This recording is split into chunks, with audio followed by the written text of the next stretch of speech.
All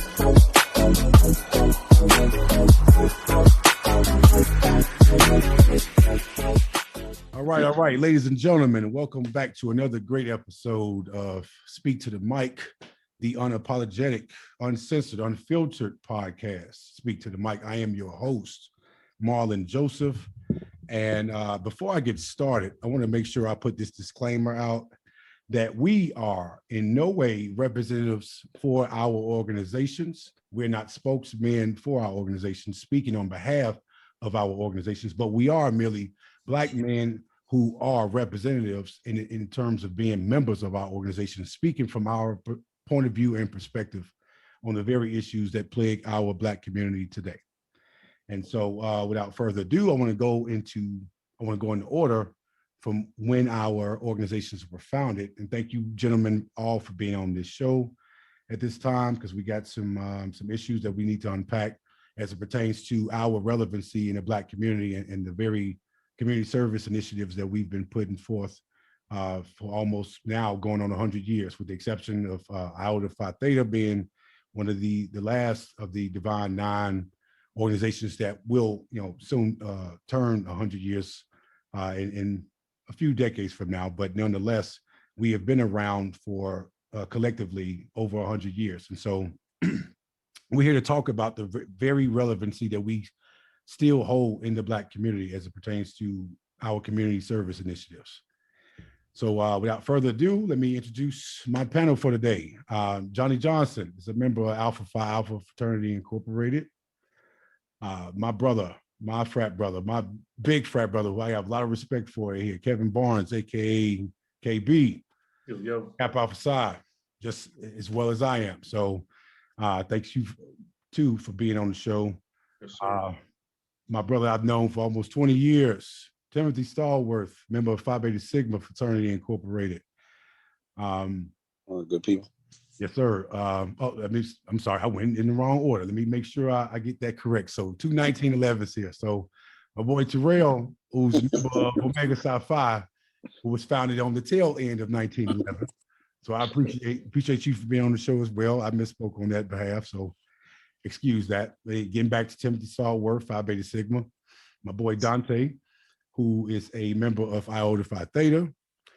Again, gentlemen, thank you all for being on the show, taking the time to talk about these very issues that we need to unpack and unravel. So without further ado, let's get to it, man. So I want to start with Johnny. I want to start with you, man.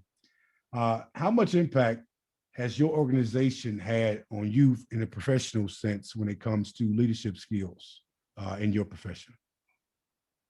And that's a great question. Leadership skills. I mean, our organization is about leadership. But before I do, let me just formally introduce myself. My name is Johnny Johnson from Chicago, Illinois. I went to college at Shaw University, the oldest HBCU in the South. Most people have never even heard of Shaw University unless you went to an HBCU.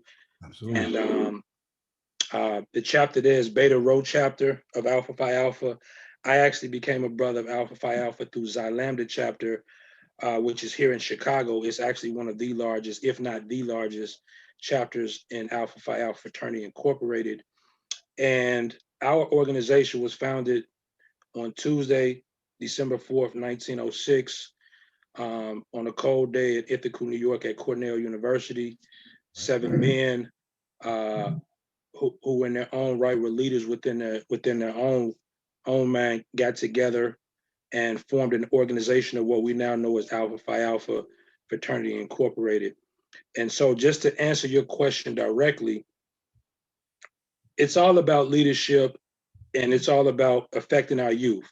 It doesn't matter what organization that you're a part of. If you're a Black man living in the United States of America, it's all about helping the next generation that's coming behind us do better and have more opportunities, more resources, and more ways to do things that they don't know about just yet. So this is how I live my life. This is a motto that I live by, and I've been doing this since I was a kid. There's 3 people that you should always have in your life. Number one, it should be your mentor, somebody that's older than you, somebody that's been through things that you may be going through at some point in your life, and they can give you things to help you avoid, pitfalls and landmines, if you will, and be in a position to structure your life because you got somebody that you're following by their example. Second person is somebody that's your own age or somebody that you identify with that you can actually go through the battles of life with, good, bad, and indifferent. Generally, somebody that's the same age, generally same demographic. Maybe you grew up with them or you came in contact with them in college and you all are best buds, that type of scenario. And then going into your question, the third person or the third type of person that we should want to have around us is somebody that we are mentoring the same way our mentor mentored us. Yep. When you're talking about leadership and you're talking about the young people, my particular fraternity, Alpha Phi Alpha Fraternity Incorporated, we have something that we do every first Saturday in November called Project Alpha. Right? It doesn't matter where you are in the country or in the world for that matter, because we are an international organization. But every first Saturday in November, even in the midst of COVID, we take young men, generally speaking, between the ages of 12 and 18, and we get them in one location and we talk to them about men things, how to respect yourself as a man and the others around you. Absolutely. How to make sure you're doing what you're supposed to do when you're supposed to do it as far as discipline is concerned in schools. How to respect women, right? Because we live in a world, everything is social media driven. One wrong text message or one DM to the wrong person in the wrong way could turn chaotic. Absolutely. So how do you conduct yourself as a young man in that capacity, right? Sex education, what's an STD, right? How to deal with law enforcement, which is, I know, probably one of the questions that you have, brother, on this particular podcast. How do you deal with law enforcement? A lot of my direct brothers, especially here in Chicago, they probably make up a good portion of the Chicago Police Department. So you have to conduct yourself when you come in contact with a law enforcement officer, whether you're in Chicago or anywhere else in the country. There's certain things that you do, there's certain things that you don't do, and us teaching these young men what to do and what not to do in certain situations can ultimately make or break their life. So that's some of the things that we do from an organizational standpoint. And I'm sure these other gentlemen have great things that they do within their community and within their organization that can help all of us become one, because it doesn't matter the letters that we're wearing. Absolutely. It's all about what it is that we do, regardless of the fact. And that's why I'm glad that you got that going on. I'm proud to be here on this Saturday afternoon. Yeah, man, absolutely. You know what? To kind of circle back and piggyback off what you said about that, right? So I've always told people who are non-Greek that we of the Divine Nine, we are different branches on the same tree, right? So we obviously stand for brotherhood or sisterhood for the sororities and community service initiatives and things like that. So we're all coming from different perspectives and objectives when in regards to the way we direct our attention to our Black community, right? But nonetheless, the end result is for the betterment of our Black community, because our Black Greek-led organizations were founded on the principles that if we don't got us, then nobody else is going to have us, right? So those types of things resonate with me in such a way that I do appreciate whenever we get together and talk about these different issues that we are taking more initiatives and heed to when it comes to service in our Black community. So, Johnny, again, I appreciate you for speaking on that. KB, so for you, what in what way has Kappa Psi actually, influence you or impact your life in such a way professionally when it comes to the very leadership skills that you learn, throughout this organization? Absolutely. First of all, thank you for having me, brother. And let me introduce myself as well. My name is Kevin Barnes. From a small town in Mississippi in the Delta, Rouville, Mississippi. Plays at Jackson State University, which is the Delta chapter, Fall 93. And so for me, how I even got interested in the fraternity life, I had an older uncle at the time in the 80s who was attending Mississippi Valley State University. And, he would take me and my brothers, to visit the campus, hang out with him.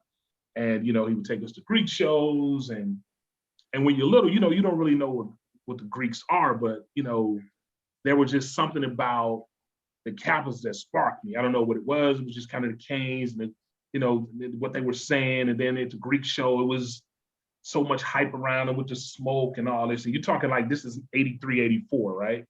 Yeah. So now that I see that these gentlemen are Kappas, right? Now you go back to your community, and then I see my principal with the same tag on his car. Because, you know, when you're in the 5th, 6th grade, I never paid attention to the Kappa tag until now I've seen these guys. Yep. So now I found out, okay, my principal is a Kappa, right? One of my, you know, teachers is a Kappa. So now it's like, okay, these guys I've kind of looked up to, I find out they're in this fraternity, right? But I'm still young, so I don't really know the whole picture, right?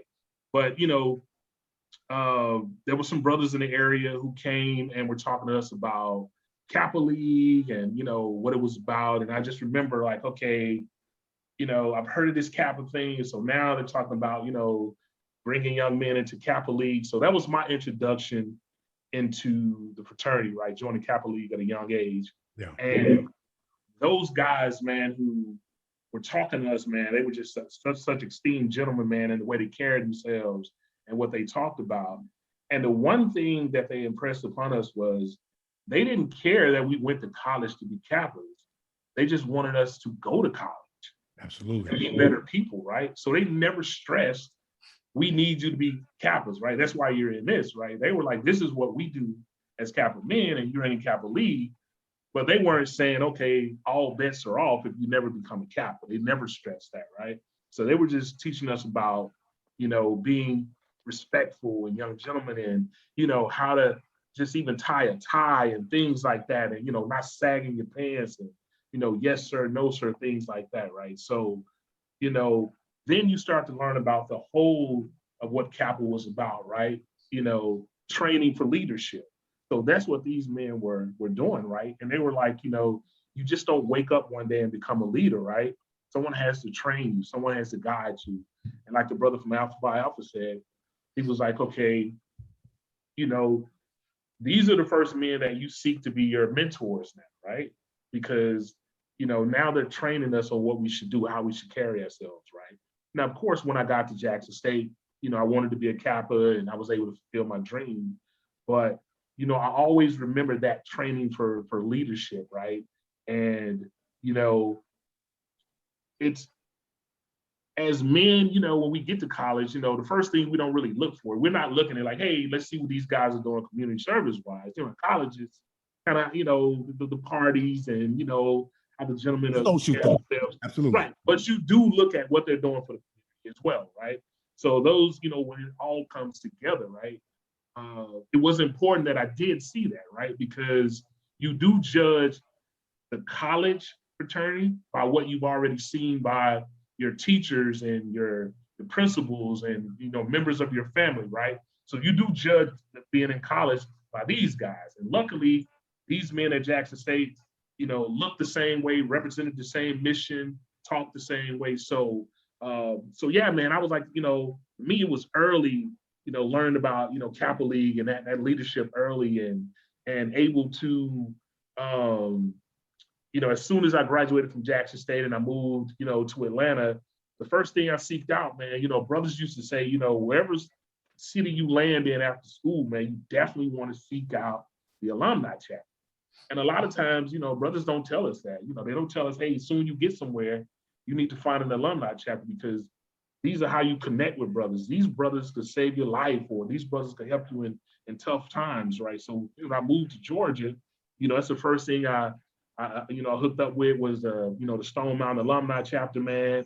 And I've been with these guys 20, 25 years plus now, man. And, you know, just some of the things we do is, you know, the Kappa League, the meeting with young men, you know, the college tours. These things are important, man, because, you know, for a lot of these kids, man, if it wasn't for us, they would never visit a college campus in the 7th grade or in the 8th grade. But, you know, one thing we instill in them is like, you got to have grades, right? We don't just accept anybody, right? So we're letting them know at an early age, you need that 3.0, right? And then you might have a kid, one year he has a 2.7. And the next year he gets up to that 3.0 because he now sees that these guys are walking around with their little Kappa League jackets on, they're carrying themselves differently, you know, that they got the haircuts, you know, they, you know, their swag is different. So we are showing them early that it's important to carry yourself in a certain way. But again, that's training for leadership, right? We don't just want them walking around with their khakis on and thinking they're cool. Right. Got to keep these grades together. We're checking in with them. We're asking their parents how they're doing at home, and even when things are tough, man, we putting, a couple of dollars in their pocket, right? So we want to show them that, hey, man, we got your back. Yep. This is what we do, not only as fraternity men, just as Black men, period, right? Like we're you're part of a community, right? So yeah, all of that I learned in the 80s, man, from training to leadership, I still apply that now, man. So, it's very important that we keep that going.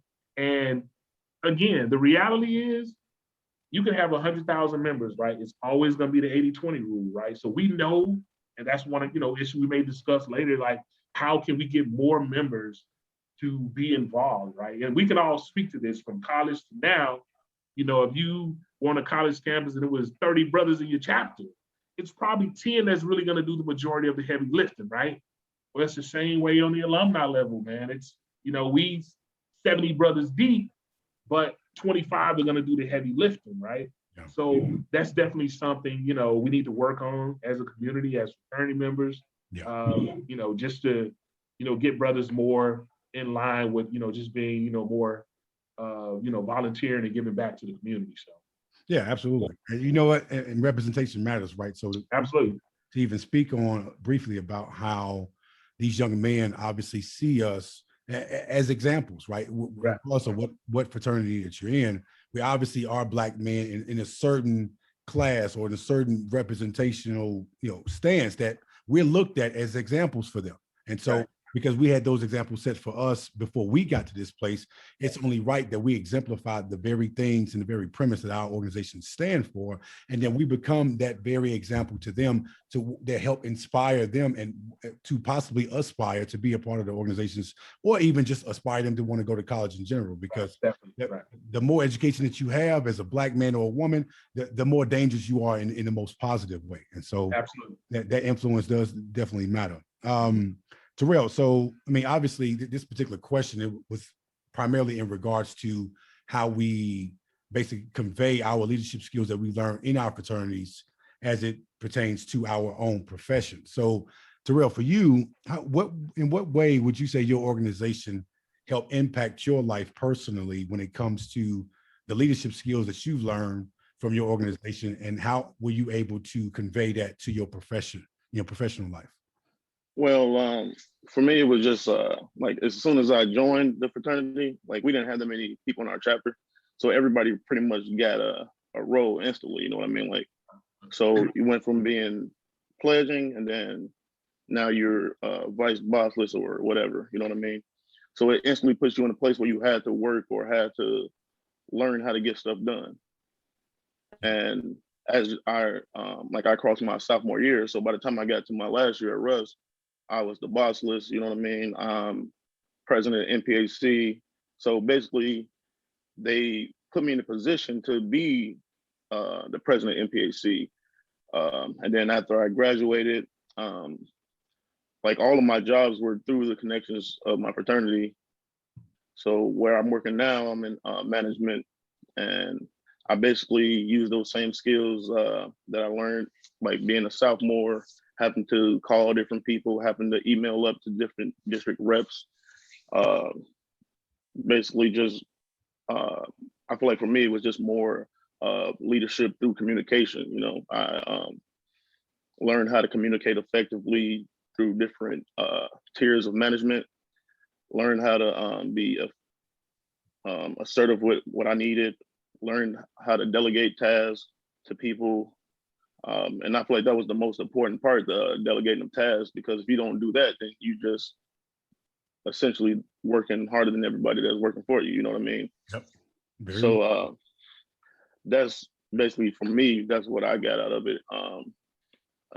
Basically lead by example, always like Johnny said, keep a mentor and somebody that you're mentoring.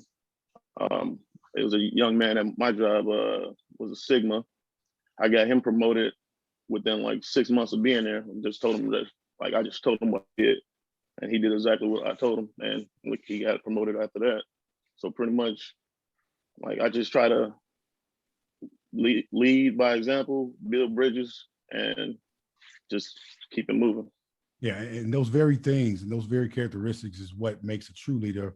It separates a good leader from a great one, right? So in order to lead, you have to first follow, and in following, you become a student of the life or of that organization or of that person who's in that organization that's teaching you. So and in life, you can never stop learning, right? So change is something that I talked about before in one of my other episodes about how inevitable it is and how it's necessary in most cases. So if you're not growing as a person, as a follower, as a leader, then just like a plant, if you don't grow, you're dead.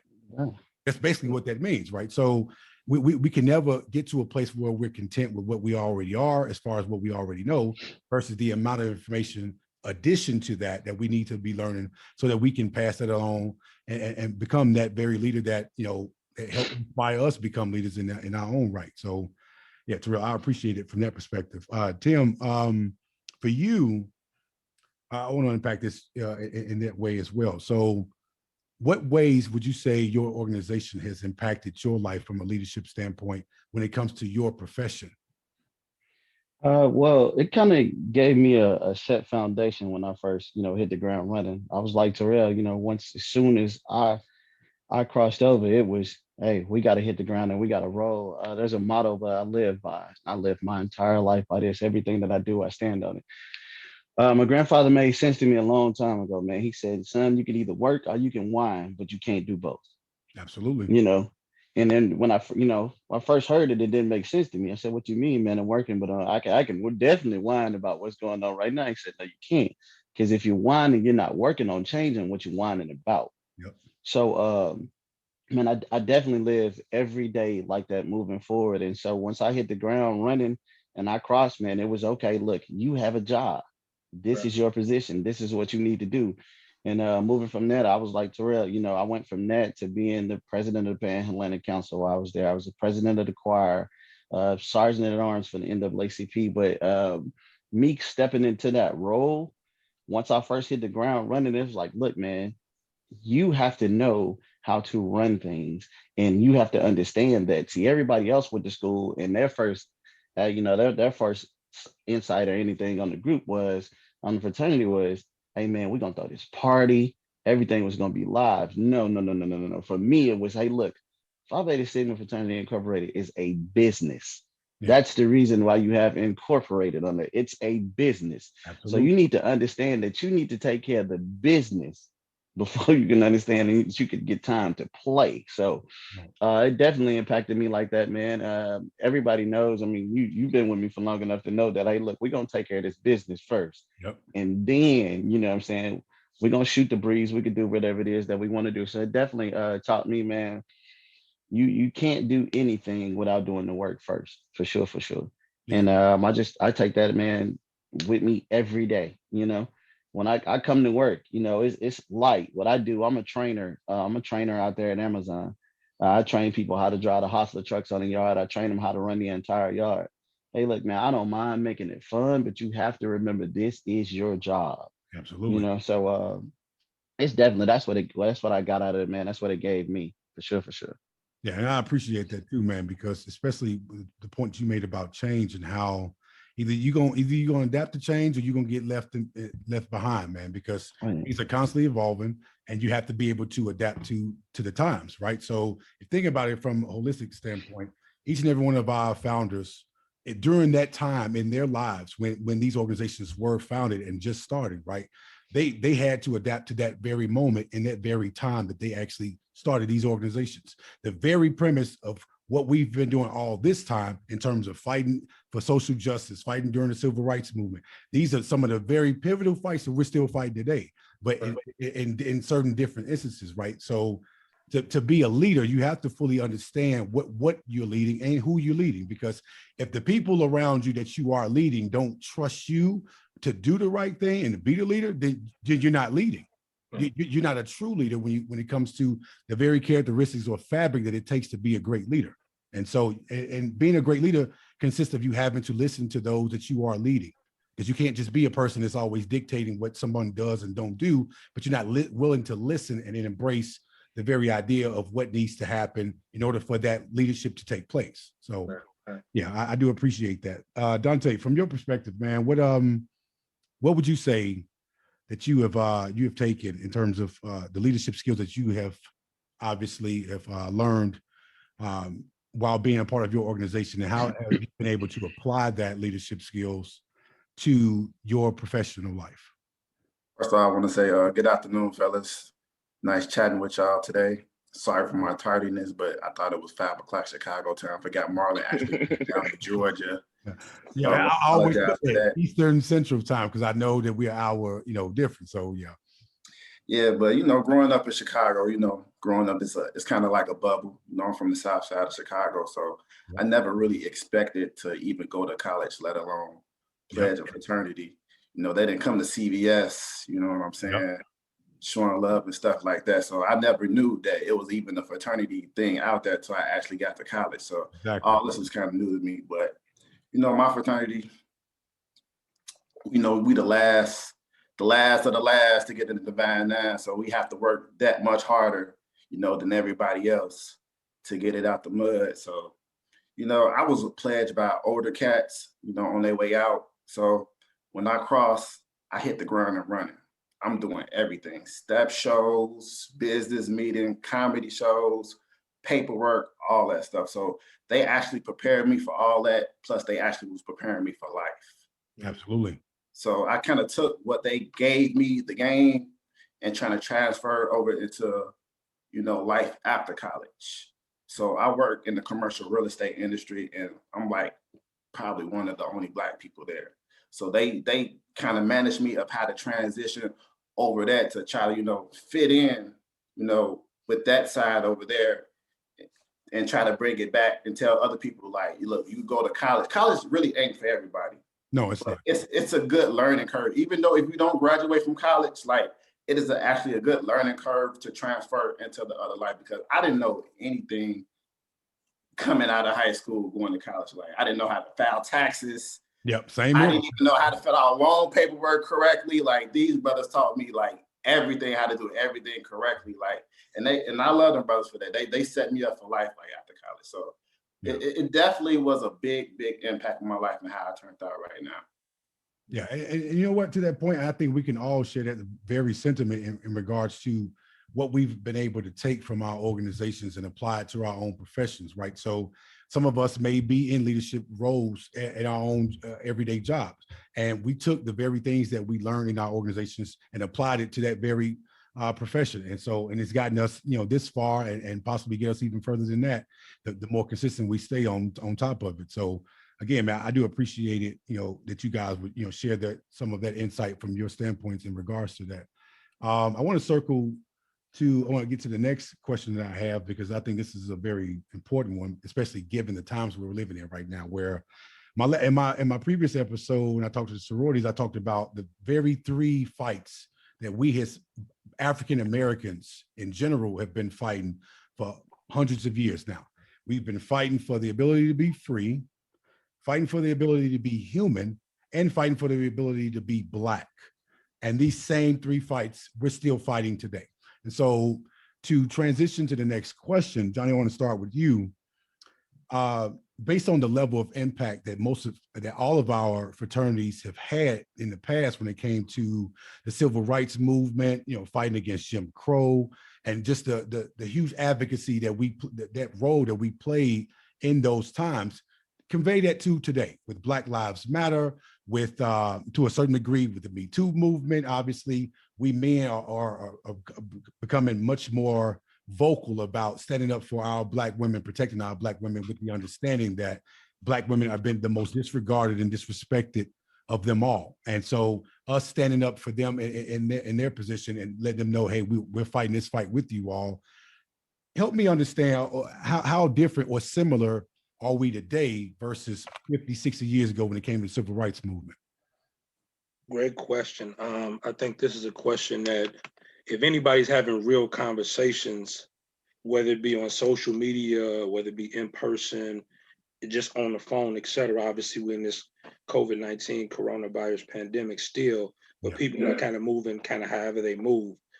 But this is the type of question that people need to talk more about if they're not talking about it already, which is obviously one of the reasons why you just brought it up.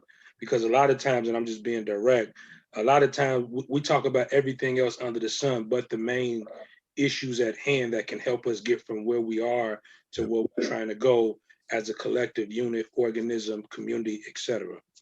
So when we talking civil rights movement, when we talking, you know, a lot of older times, if you will, the gentleman that come to my mind, obviously Martin Luther King was a very, very famous alpha man. We're talking Thurgood Marshall, you know, he was an alpha man as well. And I mean, I can name a whole bunch of it, and I'm sure you all can too in your respective organizations. But it's kind of mirroring. The main difference is now, as opposed to 50, 60, 70 years ago, we're in the what I call the microwave age, quick, fast, in a hurry. We can think about something. Hey man, what should I eat for dinner? And then we go right to this device, or if you got an iPhone, or we go right on our tablets or our computers, our laptop, we type in a recipe, instant YouTube video pop up. So to wrap up what I'm basically saying, and then continuing on with the actual question itself, now any information that we want, we can get it if we know what type of information that we're looking for. So when you talking, you know, the 40s, 50s, 60s, you know, when the baby boomers were born, and, you know, these 70 million new babies was born, you know, back in our parents' and grandparents' age, depending on how old we are, they didn't have access to direct information the way we do now. Absolutely. But yet, to your question, some of the things that were going on then, you know, I helped my son out a couple of weeks ago, and he had an assignment, and he chose the Greensboro sit-ins, which happened in Greensboro, North Carolina. You know, they was sitting in because of the, you know, everything that was going on with the government and the segregation. And you had, you know, people that look like us on this podcast sitting in at Woolworths, because all they just wanted was fair service. It doesn't matter if I'm Black and you white, or if I'm Asian and you Hispanic. If I'm coming into your establishment, I just want to be serviced regardless of race, you know, my race, my creed, my ethnicity, etc. So nowadays, you're talking Black Lives Matter and all of these other things that's going on with the, you know, with the George Floyd case. You know, they just settled $27 million a day or two ago. I'm really, this is my opinion, but I hope that they don't think that just because they settled out of court for 27 million, that we don't want the conviction. That Derek Chauvin is not going to get convicted of one or more, you know, crimes, if you will. Absolutely. I don't want that to be. We should never intertwine those two, because money doesn't buy, you know, the things that we're ultimately trying to do, which is justice. Breonna Taylor, if not today or yesterday, was the day she got killed last year. Sure was. It was yesterday. Like, you know, how do you just go into somebody's house with a no-knock warrant and just kill somebody, and then, you know, you kind of sweep it under the rug, like, oh, we sorry, we didn't mean to do that, but you took somebody's life though. So just to wrap it up and just be out of respect of the time, a lot of stuff that's going on now is a mirror of what went on 30, 40, 50, 60 years ago.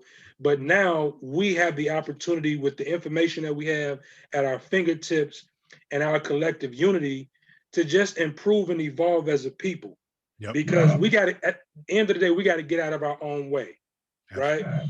So gentlemen like Martin Luther King and Thurgood Marshall and a whole bunch of other alpha men that came before me, you know, I'm standing on their shoulders. Obviously, they may not be physically here in our presence, but at the end of the day, if it wasn't for them, there's no Johnny Johnson, Alpha Phi Alpha Fraternity Incorporated.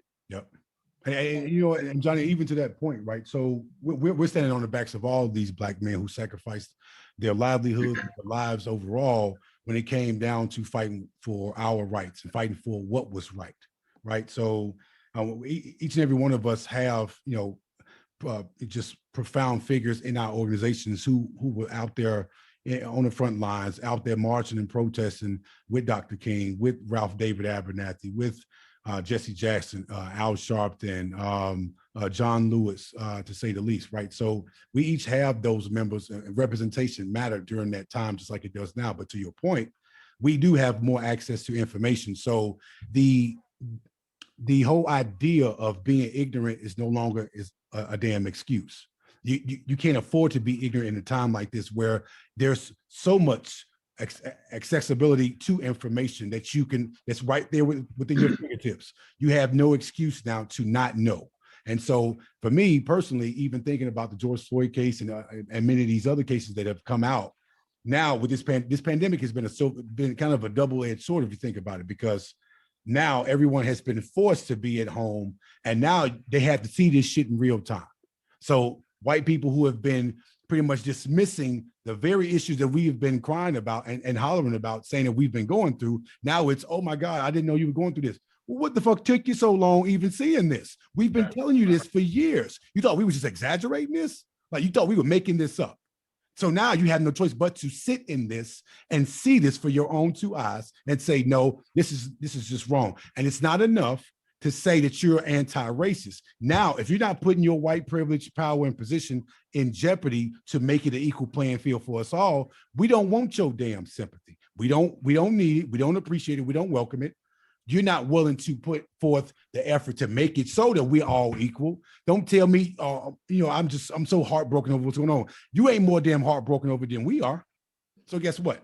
If you're going to put your privilege, your white privilege on the line to make so that we have an equal playing field, then guess what? We'll appreciate your support and effort to fighting against the discrimination and social injustice in this world and in this country. And now, I mean, obviously, with the recent events that happened to Meghan Markle and Prince Harry out there in the UK, listen, racism is not just conditioned to the US. We know that. But the whole idea of the British colony, okay, they originated colonization. They colonized the entire damn continent of Africa, with the exception of one country, which I found very fascinating to know this. A few years ago, I read Ethiopia was the only damn country in Africa that wasn't colonized. That alone just blew my mind, and knowing that and wishing that all the other surrounding countries had took on that same idea and premise, saying, well, listen, you own our turf, but yeah, we appreciate you being here, but y'all motherfuckers need to go. They need to go right now, because we're not having this. Versus the other ones, we were too receptive to having these European colonists come on our turf, come on our land, and say, hey, man, listen, we're on the same page here. We're friends here. We can work together. All the while, you're plotting, and we're plotting to steal from us, take our people from us. You didn't take slaves. You took Black doctors, lawyers, judges, dentists, business owners. You took them and made them slaves. We weren't slaves to begin with. So you took us, you basically bribed us, you basically sweet talked us. You were basically doing what a used car salesman does, right? So he tells you that this car, it ain't too bad. It got some miles on it, but you ain't gonna need no tuning up no time soon. And then as soon as you drive off the damn lot, it breaks down. Basically sold you a damn lemon. And from that standpoint, that's exactly what happened with them coming over to our land, doing the very things they've done. But I say that to say this: racism hasn't been conditioned to just our country. It's been worldwide. Racist experiences have happened everywhere. And so to think about how our organizations were started on the premise that, again, because you didn't accept us, we got our own. But then even starting our own was a damn problem for you too. Almost to a point where they felt like it was forced segregation on our end. No, you forced us to have to segregate on our end and have our own. And the older I get, the more I realize integration was probably the worst mistake we could have made, because we were better off having our own shit. Facts. Then when we had our own shit, you didn't like it. When we didn't, and we asked to be a part of yours, you didn't like that either. So which one is it? Because you can't have both. So from Marlon, let me just interject real quick. Yeah. At the very end of the day, what you just said is very, very important. Integration versus segregation. Yep. At the end of the day, it's all about money, right? However you want to slice it, right? And I don't mean money like the paper dollar, because we know it ain't really worth much anyway. Yep. But the utilization of money and a collective effort amongst all the people that look like us on this podcast, Yep. and obviously hundreds of millions of other people that look like us, if we can get out of our own way and think with our minds and not our pride situation, and know that it's a life bigger than just us in a physical form, we could literally change the way a lot of people do things. Because in our communities, this $1,400 stimulus check is coming at some point, right? Depending on if you filed your taxes, right? The money is spent already before they deposit it into your account or give you a debit card or cut you a check. Yep. But guess what? That money is probably not going to be spent with people that look like us on this webinar, Yep. this podcast. It's going to be spent with other people. So that's our problem. And one of my business mentors taught me about 6 years ago, knowledge of the problem is the key to the solution. So if we know that we have a problem, if we know that we have an issue, that's the first level of it. Now, okay, we know we get identified the problem. How do we move forward to be in a position to solve it, right? Yeah, So that's what it's all about, controlling the money and controlling what we do with our money. Like, why is it that we live in a neighborhood where all of us, generally speaking, of course, because everybody lives in different territories across the country, but I'm speaking for me. I live in Chicago. I live, on the south side of Chicago, like the gentleman stated. But Arabs own the convenience store, right? Yep. And they talk to, not me, but they talk to other people any type of way. Yep. So what I tell people, and they kind of laugh at me when I say it, I'm literally in the same physical location as them. I said, look, do you know if we boycott this location for 2 months, they will be out of business, and then we can pool our resources and open this joint right back up, and it'll be people that look like us working in here. Absolutely, people man. That look like me, us, which they laugh like, nah, you playing. Yeah, John.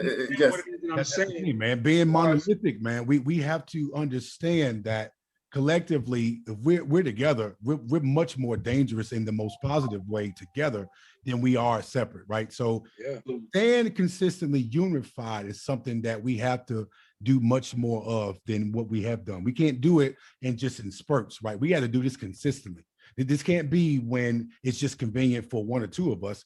Every last one of us has a part to play in this. And part of the premise of me even starting this podcast is to provide information that people can take from these episodes and say, okay, let me apply this to the inner circle of my friends and family that I have. And let's understand that we each have a part to play in this. And if every last one of us is not doing our part, then guess what? We're doing a disservice to ourselves and to our own communities. So we can't afford to do that. And it's funny, Johnny, that you bring it up, because I dedicate each month to a specific topic. So I actually have a Money Talks month coming up in a couple of months, where I'm going to be discussing, financial empowerment and economic stability and things of that nature, talking about real estate, talking about different things that we can investment in stocks and things like that too. So I'll be talking to experts in these areas throughout every month for every episode in regards to these very things, because I'm of the mindset that I don't have all the answers, but I'm willing to talk to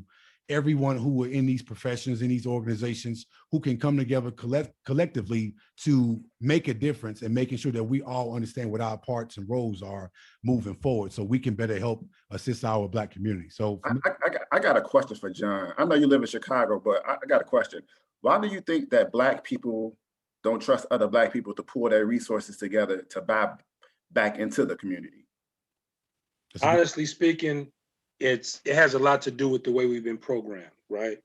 Yeah. So programming is everything, right? So think about it now. Like, I got a 12-year-old son. If it's not video games, if it's not social media, unless he's going outside to play and interact with other kids his age, he has really no interest in it. And that's him. He's his own young man. Obviously, I'm trying to instill in him certain values and things that I know that he should have. But why am I saying that? Those are programming mechanisms.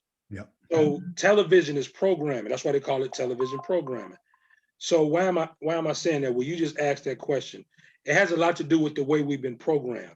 Yep. So a lot of times what I do, I'm in the financial industry. So hopefully, brother, I would like to come back and have that conversation at another time. Absolutely. I'll definitely. From a financial standpoint, what I do on a day in and day out basis, like prime example, right before I got on this podcast, I was in another webinar because I help students across the country, whether they're high school students, college students, or adult students looking to get post-secondary education. I showed them how to get endowment funds, right? Money that doesn't have to be paid back, but that come directly from the college or university. That's financial education, right? So when it comes to being programmed, we have to be deprogrammed, and I'm speaking in general, but to the masses, we have to be deprogrammed for how we was taught.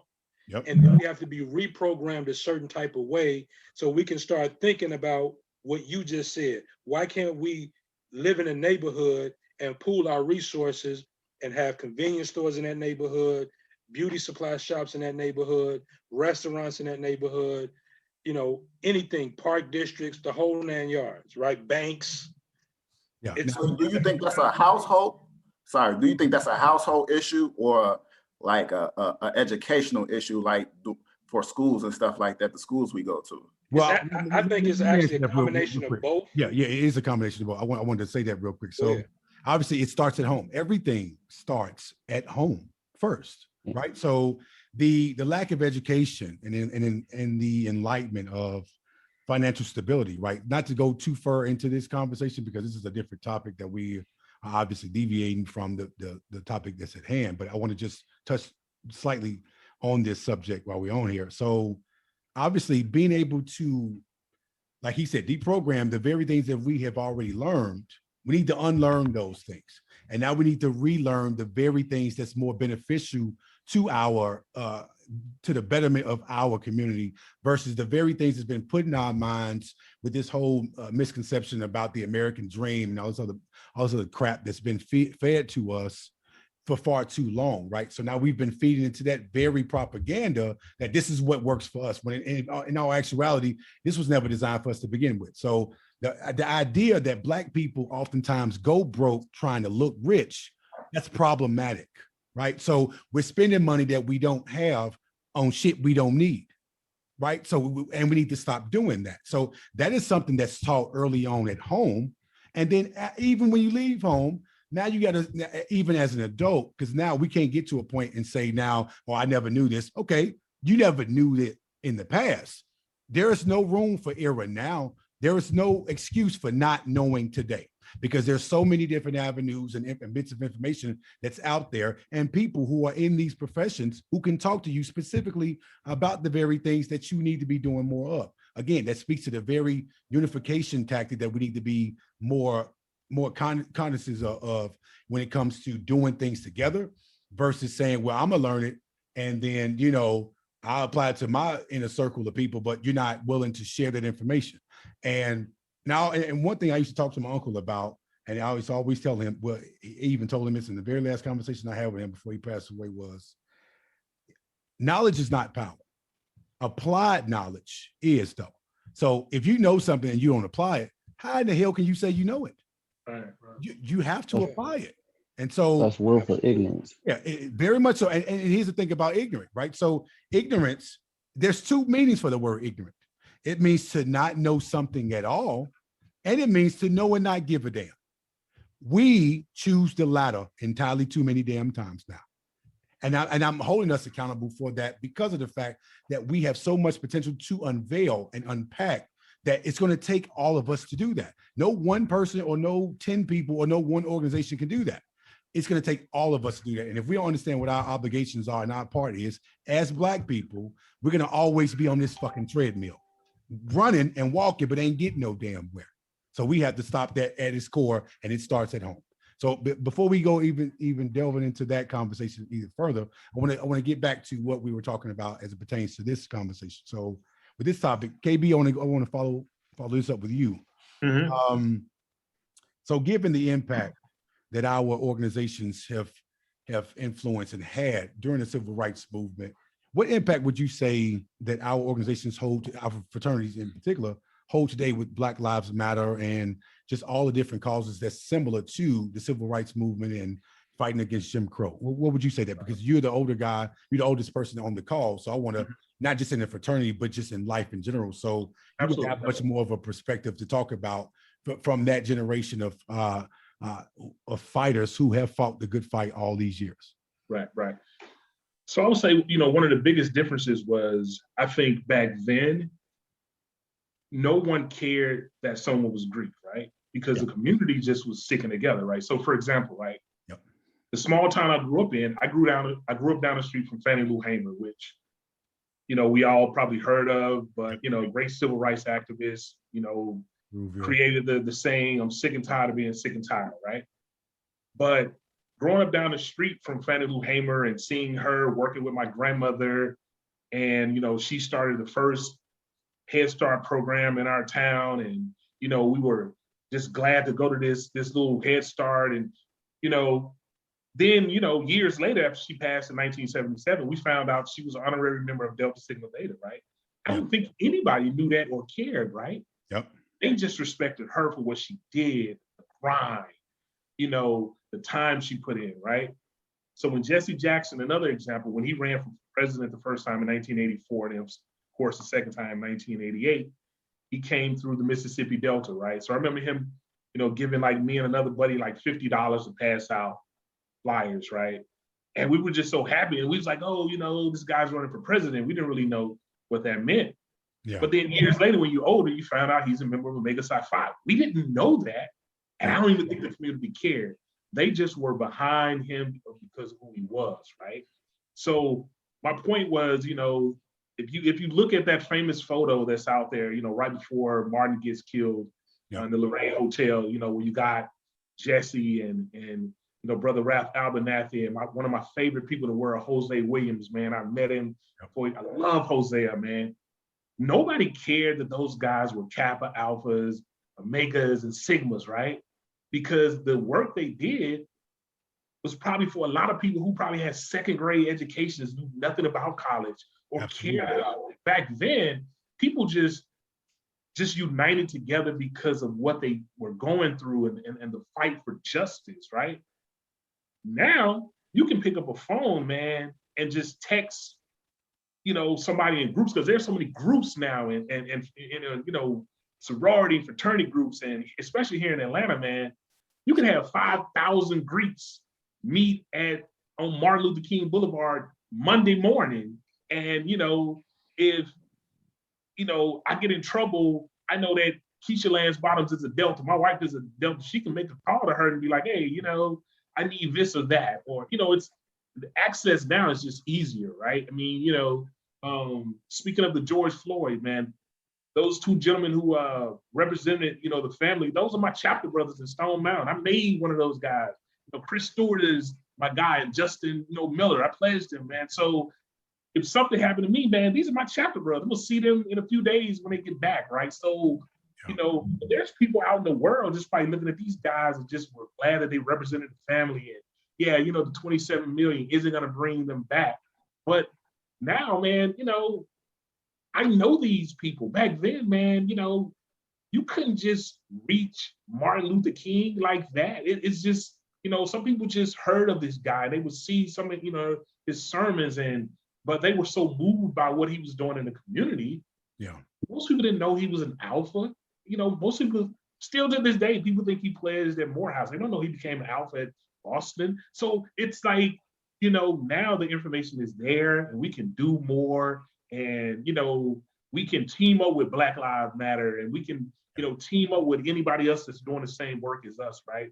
But back then, I think it was more of just unification of justice, man, for voting rights, right?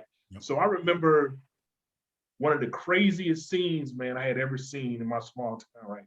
So as I said, you got Fannie Lou Hamer, who lived down the street. The guy who killed Emmett Till lived across town, right? So I remember us being told, don't go to this man's store, you know, but our family member never told us why. They was like, don't ever patronize this guy, right? But when you were a kid, we would still go in his store. And I remember this guy calling us, you know, he would tell us, hurry up and get your candy, get out of here, little niggas. We was like, what is nigga? Like, you know, why are you talking to us like this, right? Then later found out when we older, man, you know, like 14, 15, you know, they started telling you the story of Emmett Till, right? And Emmett Till was killed like 5 miles from where I lived, right? So we would go visit where he was found as a school project, right? And this stuff was eerie, man. You know, and my wife was from Chicago, right? So, you know, being that Emmett was from Chicago, people from Chicago only heard about what happened to Emmett, right? So my wife, when we started dating, I actually showed her where Emmett was killed.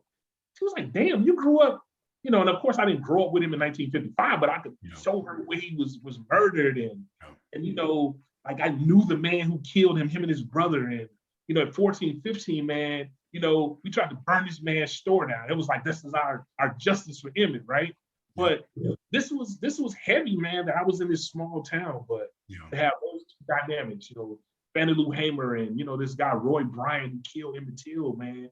But back then, man, nobody cared about all this Greek stuff like that, right? It would be cool that you find out somebody was Greek, right? But back then, man, it was just unifying for justice, man, getting our people together. And the sad part is, man, so many of us now, we have so many more brothers and sisters that are Greek, that are educated, that have more knowledge, man. You know, we do a lot, you know, but there's so much more we could do in terms of unifying, right? We still have some hurdles to get over when it comes to how we even view ourselves in fraternities and sororities. And, you know, people still got issues with certain people or whatever. So I just think, you know, the difference now and then was just really the access, right? And how we felt about each other. Now it's everybody's Greek and it's cool, and you can meet somewhere and we march and everybody got on their cool paraphernalia. But I just think back then, man, it was just really ground roots, you know, fighting for justice and marching, man, for a cause. You know, because most of the people who were marching back then, man, probably weren't even in college. You know what I'm saying? They were marching for a big cause bigger than them, right? So it was just bigger than them, absolutely, right? So I don't even think people cared about, you know, where you were from and, you know, what level of education you had back then. You know, when you were called to lead, you led, right? You know, and it's sort of like now, that's what I tell my young brothers at Jackson State. Whether you want to be a role model or not, once you become a member of a fraternity, that's any organization, man, you're a role model, you're a leader. You're now held to a different standard. Whatever you do, you represent us. They're not going to say Mike Johnson slapped a girl on campus. They're going to be like, yo, the Newts slapped this chick. You heard the Newts whoop this chick over there. Be like, wait, it's the whole organization, you know, and young boys don't really get that. I tell them like, hey, whatever you do, man, you know, you represent us as a whole now. You are a role model, whether you want to be it or not, man. You have to be a leader, right? So, so yeah, that's kind of where I look at it from, man. It's just now it's just more access to knowledge, and we have way more leaders now. But back then, you know, I think, you know, and again, a lot of people back then, as my grandmother would say, was just afraid, man, because you could die. Like now we're more afraid of the police, right? Like, you know, as Black men, but we don't worry about every day of just dying in general, right? Like we're not worried about someone coming to burn our home down, right? Back then, man, you could just get your home burned or killed for trying to vote. You know, somebody found out you were trying to vote, you know, you could get fired from your job, right? So there was still some hesitancy to, do I really want to roll with Fannie Lou Hamer? Because, you know, Fannie had to fight the good fight. She didn't have everybody rolling with her, right? They were still afraid. You know, I mean, they burned her home down. They beat her in jail. You know, it was a lot she told my grandmother they did to her, man. Like back then, you know, if you were a strong, powerful woman, if you ever went to the hospital, man, you know, that, you know, they would secretly put you to sleep and give you a hysterectomy. They gave her a hysterectomy so she would never have kids, man. So these are stories you hear, but these people kept going, man. You know, they were like, you know, we are marching for something bigger than us, man. And I think now we don't feel like we need to die for this stuff. We like, hey, if I got time to do it, or now it's like, let me just cash up a few dollars, right? You know, back then people were willing to put their lives on the line, right? So I think that's the biggest difference, man. It's just really like, you know, the cause is bigger than yourself, right? So absolutely, man. And yeah, I do appreciate you even pointing that out, because of the fact that we're at a different time, but some of the same things are still happening, right? So if we're not willing to have those leaders to stand out there and really be vigilant and be vocal about what it is that we've been crying about for many decades now, then we're really missing the point of how unified we could ultimately be to get a lot of these things done. And we are at a point where right now we have so much momentum even with this whole, with the George Floyd situation, with the Breonna Taylor situation, with the Elijah McClain situation as well that took place with the cops.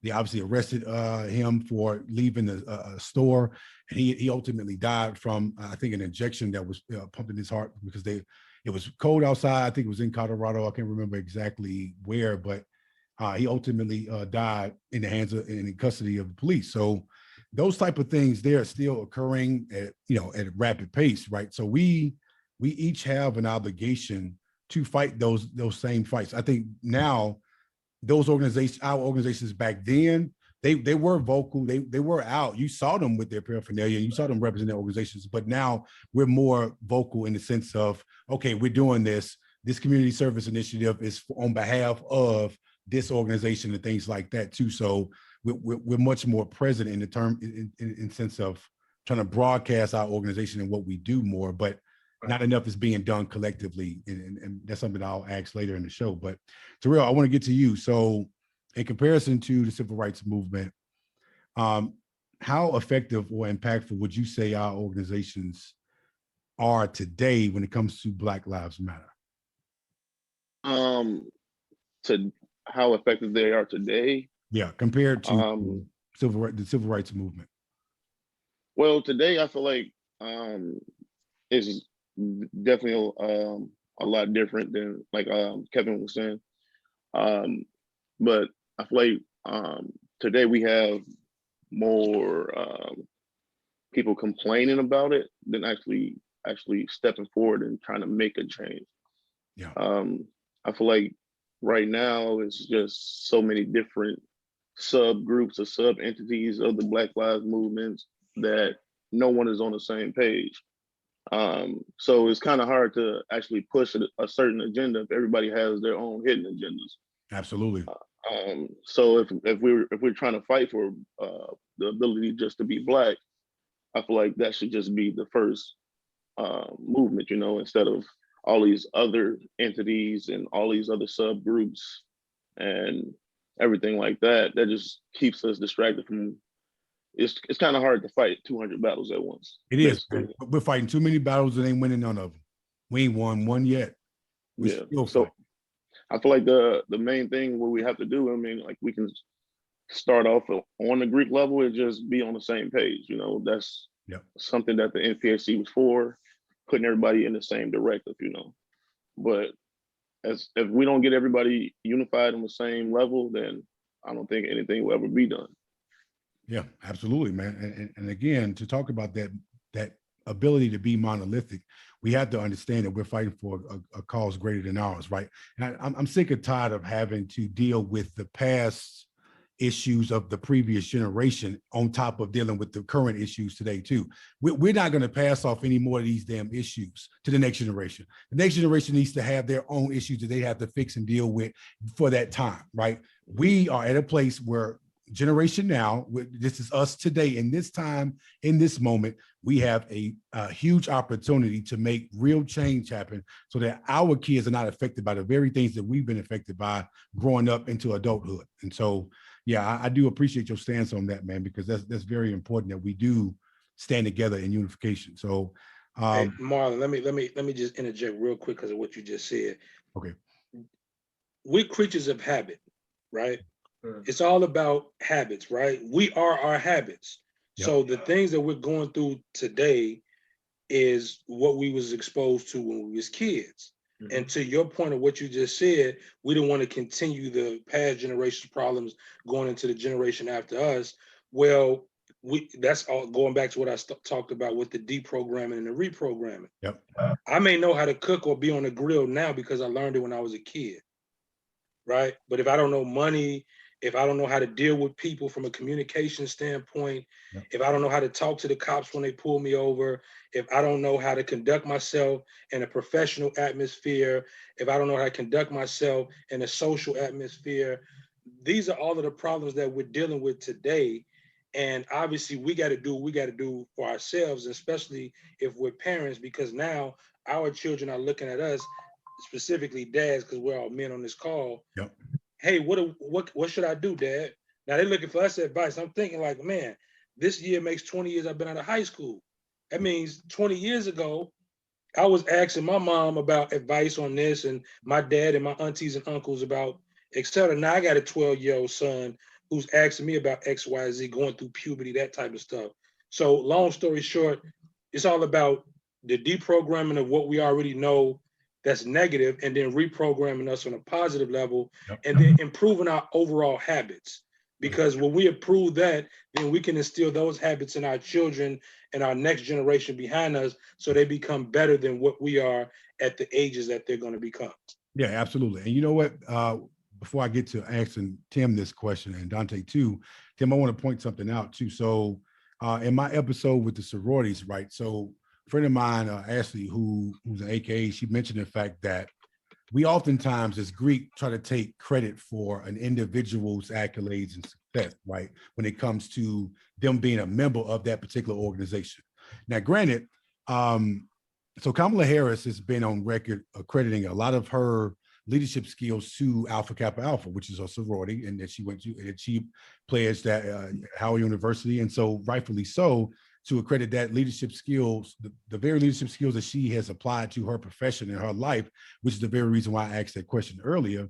So for me, thinking about it from a perspective of John Lewis being a member of Phi Beta Sigma, right? So the many things that he stood for and the many things that he obviously accomplished in his life before his passing last year spoke to the very things that we were talking about in regards to the individual success versus the success of the organization, right? So many times our organizations can grab the coattails of this one particular person who represents our organization in a positive way versus us saying, oh, we as a holistic, organization did this, right? We contributed to this, right? So thinking about it from the civil rights movement on to conveying it to Black Lives Matter, John Lewis was a pivotal piece for both fights.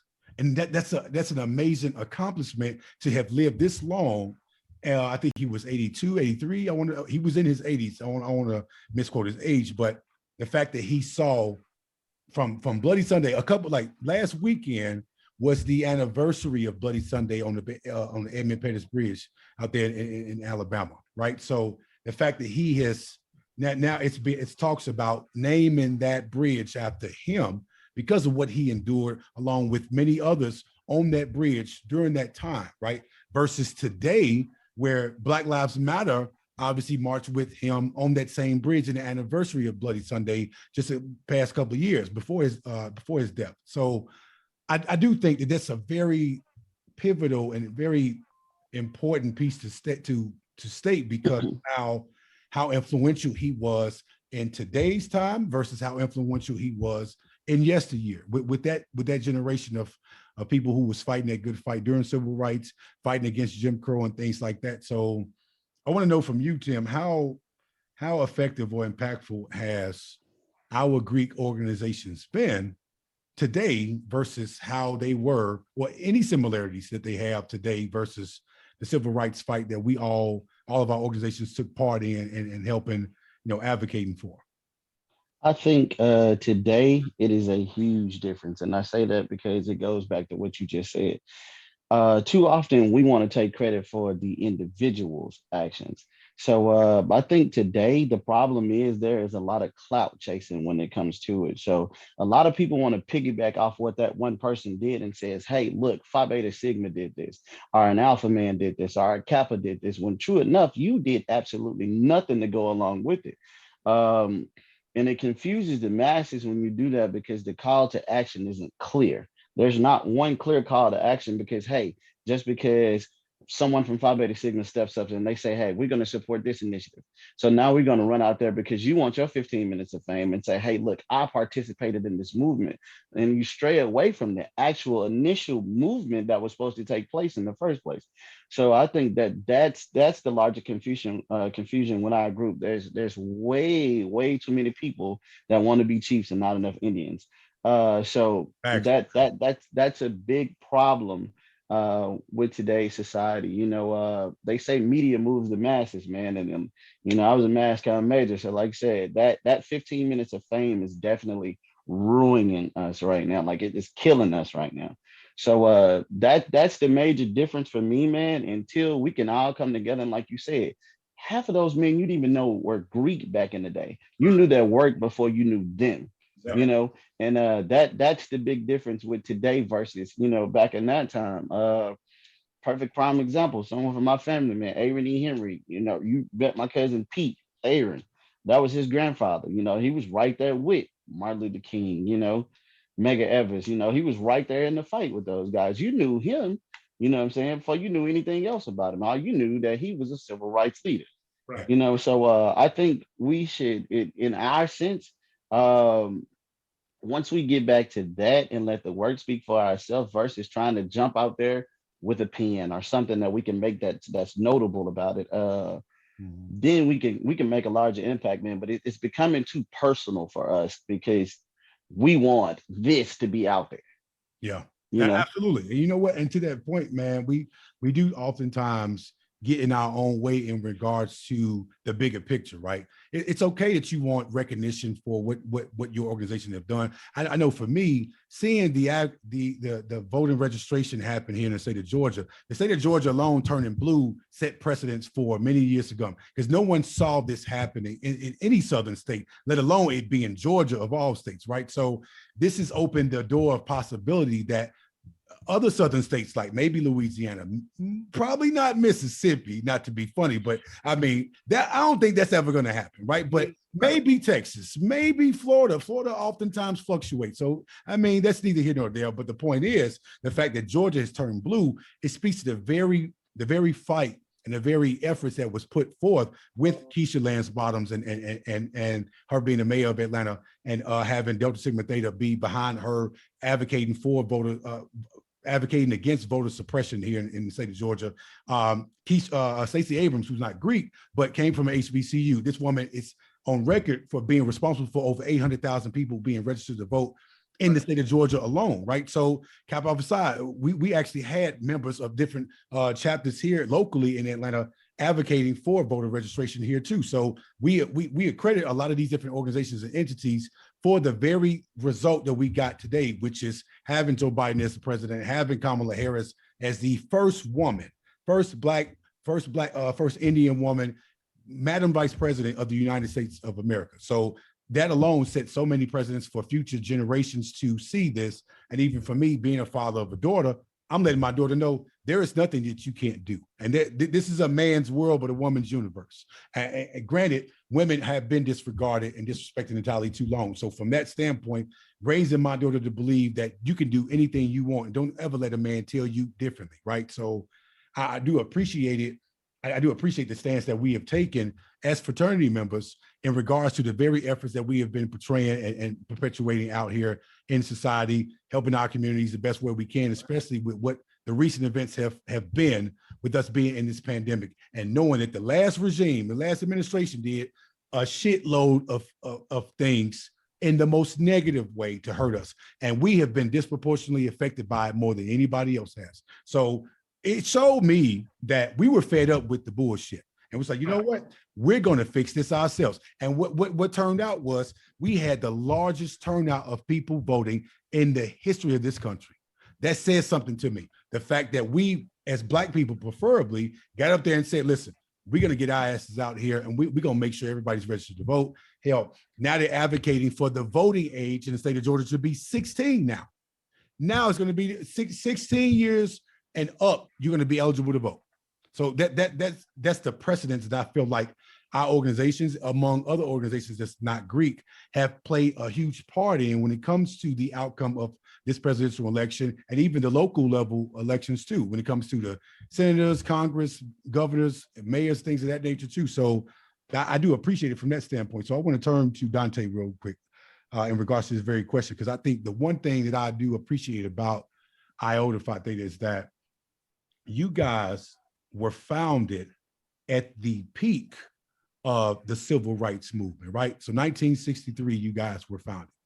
And during that time, that was in lack of a better word, a very critical and important time in human history, especially in regards to Black humans. Yeah, it definitely was it definitely was a political war zone back in 63. Yeah. And so I want to understand that time to now. What differences do you see or similarities do you see in regards to where we are fraternity wise when it comes to our influence and impactful just overall support when it comes to the Black Lives Matter movement as it pertains to how it correlates with the civil rights movement then? Well, I get you guys kind of touched on kind of everything I was going to speak on with this question, but Yeah. you know, back then in the 60s, they really didn't care who he was because it was just one common goal. Like we were trying to fight poverty, racism, education, and that was just the main agenda. Like the agenda now, everybody is just clout chasing, trying to step up and be the leader, whether it's financial gain, political gain. It's like no one agenda. It's like everybody's trying to tackle 200 different subjects. And you know, we had leaders back then like Fred Hampton, MLK. You know, we're tackling poverty. If that's what we're going with that 100% hard, no matter what's going on. And you know, them the cats that they willing to die for it. And as soon as they tackle that subject, okay, we're attacking education. You know, we're going 10, 12 years, whatever the case may be with education. It's like nowadays, it's like as Black people, we are so divided. Like this is just like they attach to the now what. So what's the next killing? Okay, the next killing, somebody else get killed. Okay, we're gonna internet protest, we're gonna do this and that. Okay, now that's done. The next thing happened. Oh, okay, now that's done. Like they don't tackle like, no, we're gonna be on this person's ass, this police officer about killing this particular person until his ass is put in jail. We're not letting him off the hook. You know what I'm saying? Like that, we're not settling for anything. Too many people like do settlements and stuff like that. Like it's like agreements and settlements that, okay, we won't admit guilt, but we will give you this certain amount of money and stuff like that. Like little stuff like that is like, I think the tricks that Black people like fall for, and like we can never get past it because we keep falling for the money tricks or whatever the case may be. Yep. Yeah, and just that, you know, my Chris Rock has a joke, you know, that says, you know, America's the only country where people go hunting on a full stomach, right? So like now, you know, we have so much access to capital and money, and we can really do a lot of stuff that people couldn't do back then, right? Like my grandfather didn't go hunting for the hell of it back in the day, right? He went hunting, they was gonna eat whatever he killed that day, right? If he killed rabbits or deer, they're gonna eat it that day. Now, you know, you can kill a deer and just take it and get it, you know, it's sliced up and just tell a guy, get it back to me in 2 weeks or whatever, it's no big deal, right? So the metaphor for that is, you know, we're just not as hungry now. The issues are not as big, right? To some of us, you know, as a whole, right? So, you know, for example, like you say, you know, the brother Tim was saying clout chasing. Yeah, it was cool that Kaepernick was a new and he was kneeling and we was like, that's our guy. Yeah. But when Cap was like, you know, how many people willing to forego watching football? People was like, wait a minute, man. Like, you know, we'll buy your Nike shoes, but, you know, to say don't, you know, have my NFL package and watch football. Okay, you asking a lot now, man. But again, it was like, bruh, it ain't that serious. I heard a lot of people saying, dude, it ain't that serious, man. You know, and people were justifying it like, okay, he's still a millionaire. He's fine. But he was saying, no, man, this issue is bigger than my money. Yep. And, you know, so again, it was like, you know, we tend to justify a lot of stuff now. We're like, you know, bruh, it ain't that serious, man. You know, even when LeBron talks, you know, you still got people saying, man, shut up and dribble. You know, you rich. What are you talking about? And again, society looks at us as Black people and say, it's one person. You guys have way more money now. What are you complaining about? Yep. But it's like, bro, it's bigger than the money. It's so much shit you guys are, you know, think about it. Get your foot off my neck. You know, get your knee off my neck. Yep. You know, we're still asking white America to stop choking us, man. Stop harassing us. Like we're still begging for simple things, right? Just leave me alone, man. I'm good. Like I'm, you know, I shouldn't have to show you my ID. Like, you know, why are you asking me where I'm going? You know, so I don't know, when you think about things like that, man, it's crazy that we have to deal with that in society, but you still got to deal with your brothers and sisters, right? Yep. You still got to, you know, we're still dealing with, you know, you got to be careful when you're going on certain parts of town, right? You know, I grew up, you know, even though I grew up in Mississippi, I lived in LA. Well, I knew Christian blood neighborhoods not to go in. But why is that? Why is it like I got to be scared of my own people. And I know how Chicago, you know, my wife's from Chicago, and I got LBs in Chicago. My dad lives in Chicago. You know, you got to know what the folks in Vice Lord said. And it's crazy, like, oh, you know, why was you in Inglewood anyway? If you get robbed in Inglewood, they was like, well, why was you over there anyway? That's not the point. As a black man, I spent Johnny, you laughing because I'm from Inglewood, and I know that. Right. Right. So it's still like, you know, it's crazy how we have so much on us as black people, man, from our own people, we do, man. Society. It's almost like you just get off work, man, and you just like, let me just make it home to my family, right? And I remember my dad used to tell me that in Mississippi, you just want to make it home, right? And now I'm telling my daughter, you know, we just trying to make it home. It's like, wow, all these years later, we still talking to our kids that you just want to get home at the end of the day, right? But and you know what? I want to unpack something with what you just said about that, KB. So for me, and we can all agree on this too, especially given that being black, we love it. We wouldn't trade it for the world, right? Absolutely right. Within itself, though, on the face of it, it is very fucking exhausting. Because we're walking PTSD. Every day it's something that we have to be concerned with, right? On top of that, everything that's going on in the world that affects all of us, because again, society looks at all of us as one person. Regardless of what shade of black we are, it doesn't matter. Not to them, it don't, because it's unfair to think that we're all the same people and we're going to all react or act the same way based on our color. And guess what they do? They have this preconceived notion that all black people are thugs, gangbangers, and they're this and they're that. All these negative stereotypes and stigmas that are associated with us, the very things that we are about, you don't want to hear though. But even at the same token, on our everyday jobs, we have to be concerned with what's going on out there and then still maintain a certain professionalism to where we're not showing that we are emotionally traumatically affected by what's going on in the world at that very moment, right? So we're told that, you know, expressing ourselves, now we're the angry black dude, or women, we're angry black women. Why do we have to have these negative stereotypes associated with us, with ourselves, when it comes to us expressing how we fucking feel? We're just expressing how we feel. We're not going to flip tables over. We ain't going to throw no damn chair at you. If we do get to that point, then trust me, it probably some things happen for it to have gotten to that point.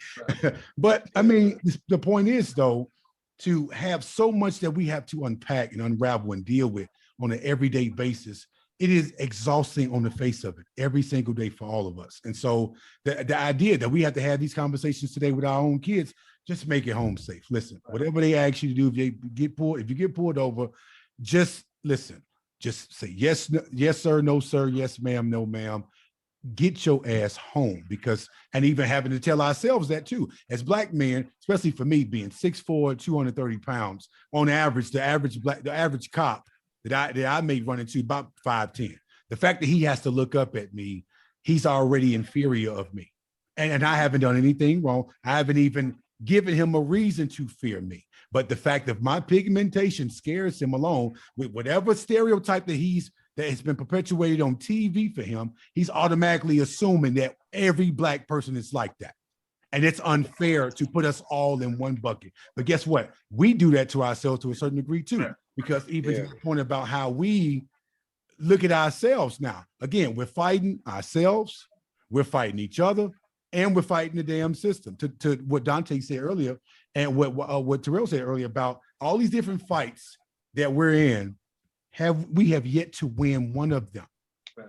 And that's a problem. And the biggest problem in fighting all these fights is we're fighting these fights as individuals. We're not fighting these fights together. We have no issue with each other. There's no quorum between you and I, regardless of what organization we're a part of.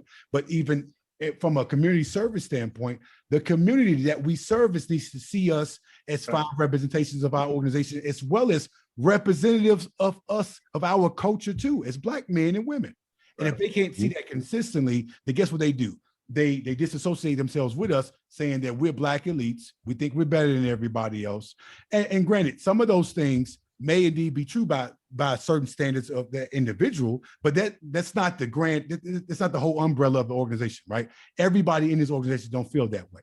And so those types of things we have to be associated with just because of one bad apple here and there. But my thing is, if we're servicing the community, we need the community feedback on on how the best ways we can service the community and in the full capacity of what our organizations have been exemplifying and standing for. So, you know, I Mark, appreciate let me just interject real quick, because you just loaded us. You gave us the loaded potatoes from Applebee's, right? That's my bad. So I got 2 words for y'all, and I know y'all will resonate with this: American Skin. Right. If you've seen that movie, I haven't watched it yet, but I listen. I seen Birth of a Nation. you should watch Nate it. Parker. Nate I mean, Parker did that his movie thing. was just, man. That But movie why am I saying that though? He just talked about making it home, having conversations with our son. All of this stuff is personified in that movie. And then at the end, he still come out, and I'm spoiling it for you on the end. You're still gonna watch it, so you're still gonna see it. He come out with his hands up, and they still kill him. So it's like he did all of this stuff in the movie to make a point, like, man, you can't just judge just because I'm a black man with my son in a white neighborhood. That, you know, you have no justification and no justifiable means of pulling me over. Nope. And then to shoot my son, and then to get acquitted or not even charged for that matter. You just mentioned PTSD. We walk in PTSD. Well, in the movie, you know, he was ex-military. Yeah. You know, him and one of my brothers, you know, from Alpha Phi Alpha, Omari Hardwick, played his right-hand man in the movie. So it's like, man, it's a lot of parallels, but movies like that that stuff can literally happen in any one of our cities. Like as soon as we get off this podcast, if it hasn't already happened already. Exactly. Why it came out to Yeah. begin with, and it happens too much. It does. But the real question at the end of the day is, what can be done about it? Because at the end of the day, going back to what we initially talked about, we was brought over here in chains as slaves. We didn't ask to be here. No, right? Think about it like this: we built America. We sure the hell did. And didn't get anything for it. So think about it like this: imagine you was in Mark Zuckerberg's dorm room several years ago. He invited you there. Hey, Marlon. Hey, Kevin. Hey, Terrell. Hey, Tim. Hey, whoever the person is, I got a new idea. It's called Facebook. And you're like, okay, I'm gonna embrace the idea. And then we do all this work, and we get no satisfaction in the work that we did. That's us as slaves 400-500 years ago. That's exactly what that is. Indentured servants. I know you all remember World Civilization when we was in high school and grammar school. That's what it is. Servants. Yep. Well, So it's like we do work and created everything. Somebody else gets no credit for it. Enjoy it, but it's all one big ball, right? And we got to learn how to decompartmentalize our lives, right? Because we're men and black men at that first and foremost. Yeah. And some of us are husbands. Some of us are fathers. We're all educators on some level, whether we work inside of the schooling system or not. And we're all mentors to people that are younger than us and to people that are around us that may not have the information that we have. So it's all about pooling our resources. You mentioned that earlier. You said, I don't know, I don't have all of the answers, but I surround myself around others who don't. That's everybody. But it's all about what Michael Jackson said, man in the mirror. Can we identify that we don't know everything and that we need resources and to be able to collectively come together and do it? Doesn't matter if you're Alpha, Kappa, Sigma, Q, Iota, anything, right? Groove, Phi Groove. I don't know if y'all know about that, but whatever. But at the end of the day, we're black men, right? So from an organizational standpoint, I want young men specifically to see me as a proud black man, trying to give them some insight into the world in which I've seen it and help them try to understand it as they get older. And then on the back end, find out that I'm part of an organization.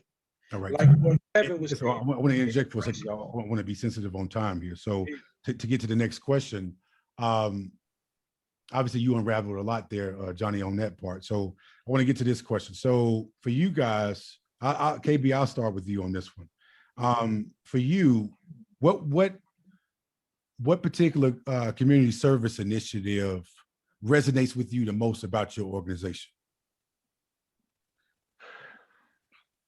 Well, I think the one that kind of, and that's really tough, right? Because you know, when you do several different things right, you get you're able to impact different people, right? So for example, right, when we do, and a lot of our organizations, we do the turkey drives, right? I mean, you'd be amazed, right? Because the first year you start doing it right, you might give out 200 turkeys, right?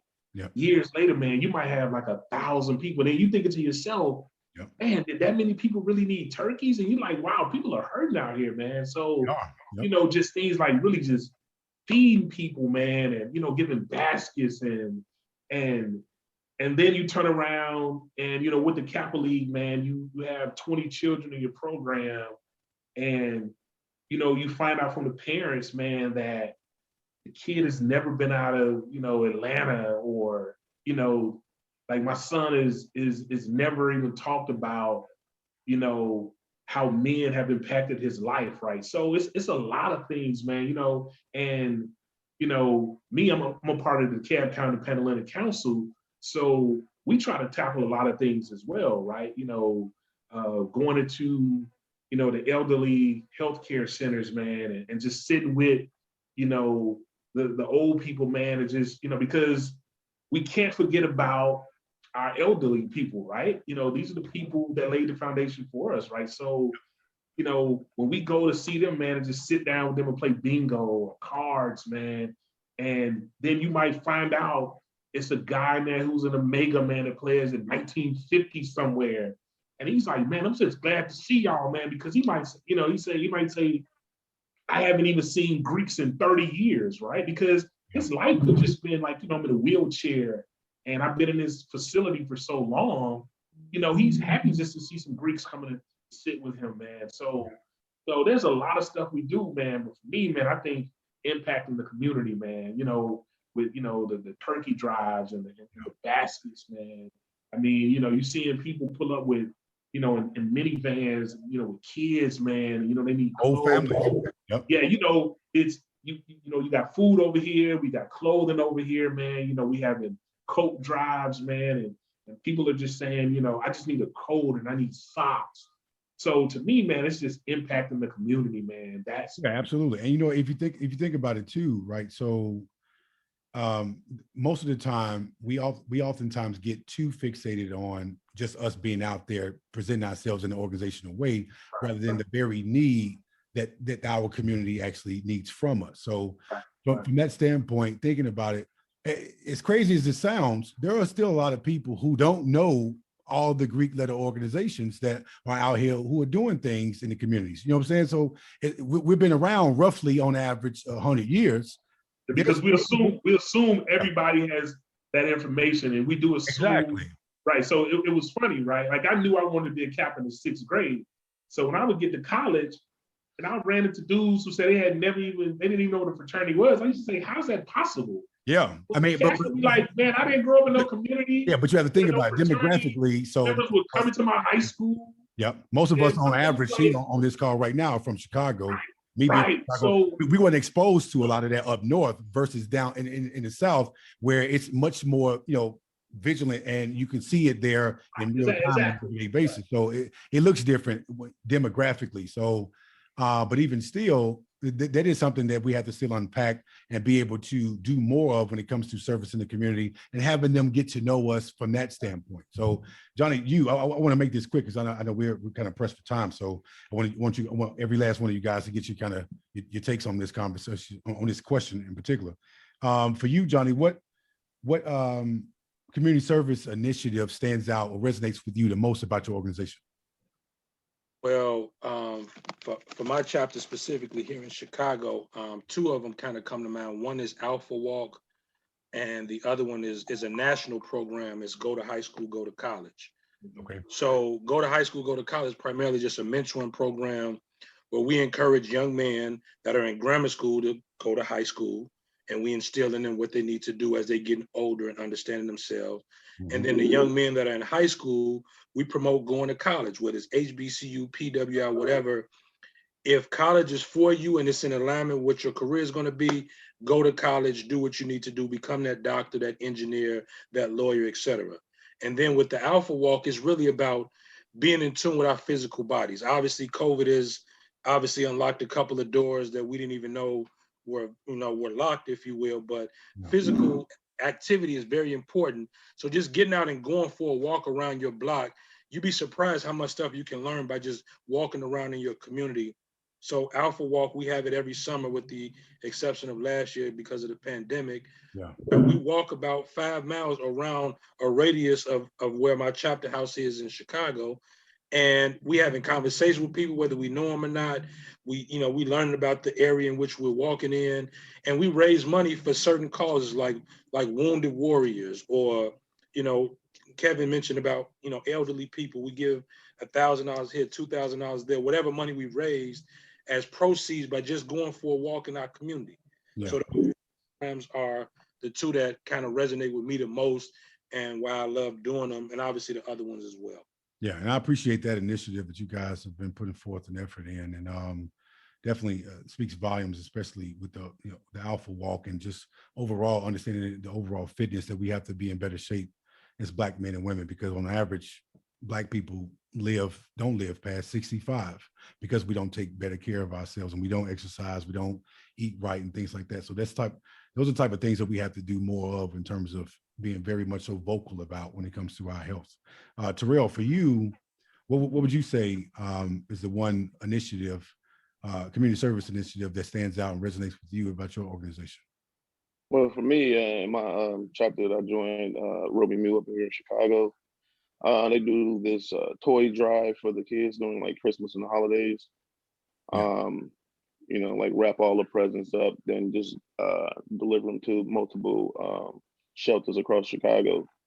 That's just my favorite because, like just for the kids, they deserve to have a Christmas too. Absolutely. Like they didn't ask to be born poor or whatever it is, or they didn't ask to be born into a struggle. So if we can just deliver like a small moment of joy for them kids, and that just, it means a lot to me. Yeah, it goes a long way with them too, man, because again, they're being put in adult situations too often and entirely too much when it comes to the struggles of their adult parents, right?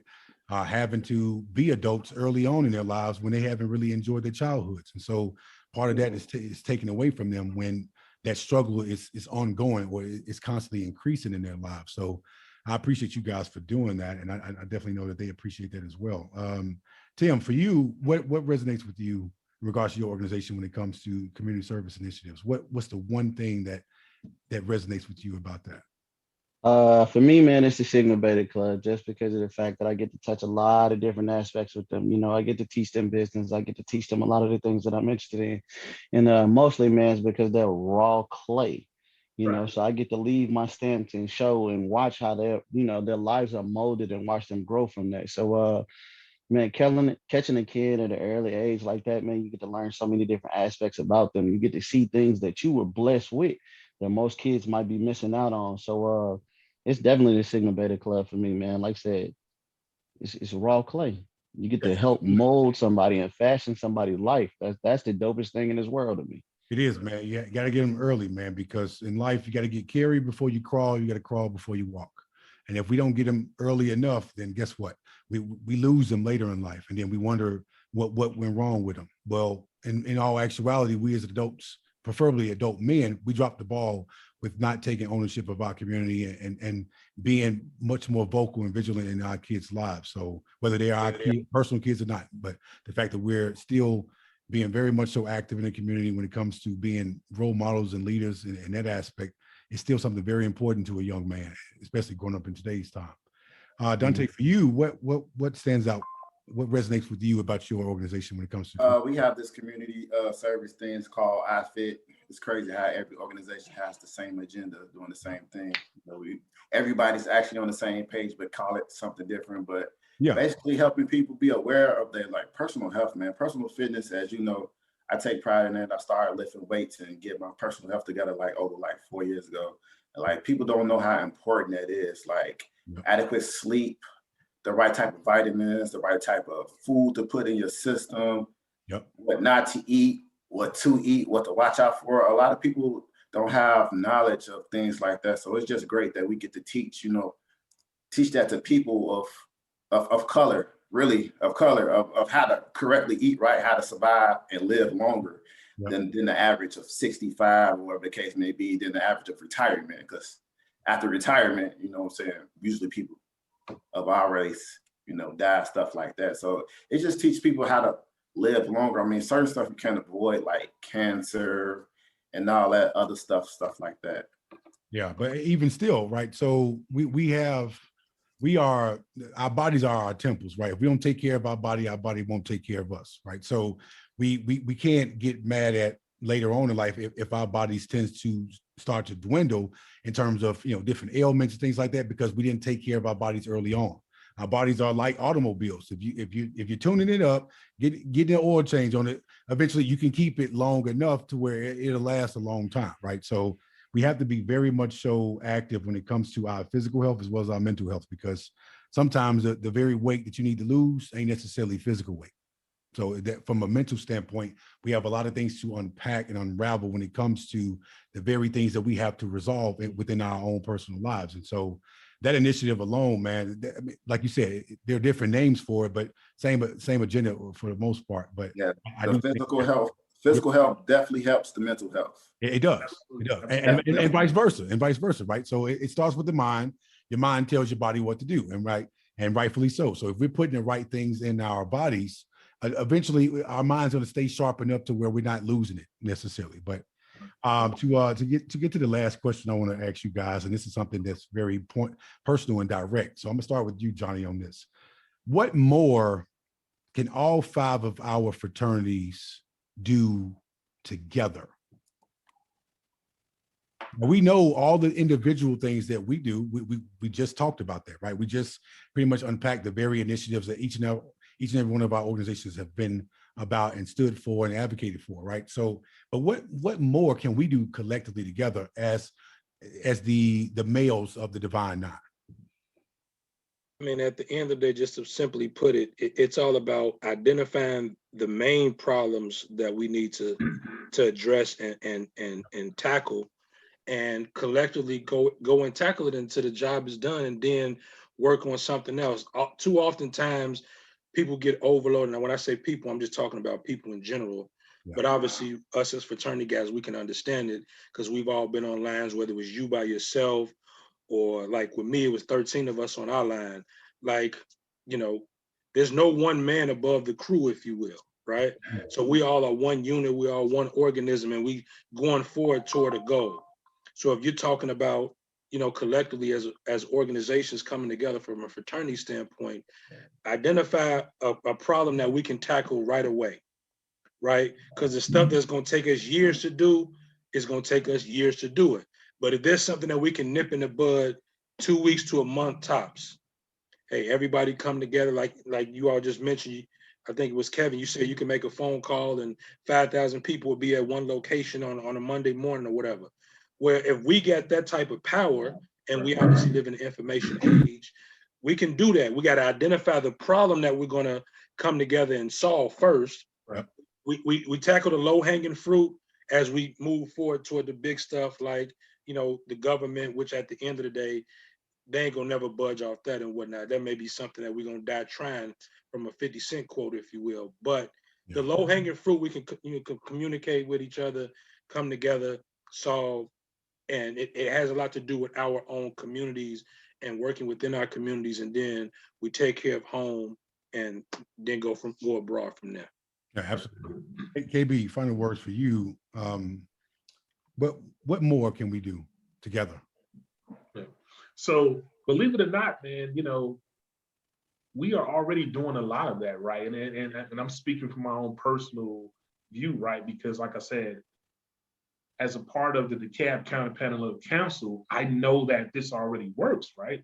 Because I'm with, you know, other fraternities and sororities every month and every other month, regardless of what we're doing. So I know that when we all come together and we have these initiatives, like we know that we're already working together, right? So for us, the thing is trying to go back to our prospective organizations and make sure those brothers and sisters are joining us at the pan, right? So when I tell them, hey, this month the pan, we're gonna be at a local high school giving out coats.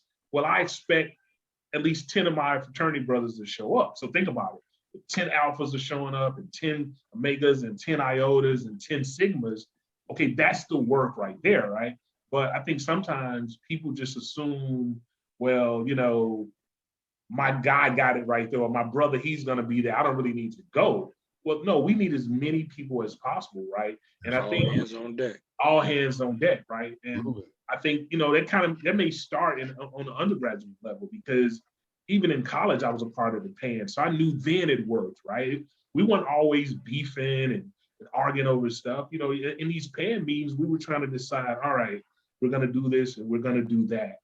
Also, another important perspective is, let's use the expertise that we have, right? So if we're gonna go into the school, then let's tap the teachers who are in our PAN, right? What do you guys think, right?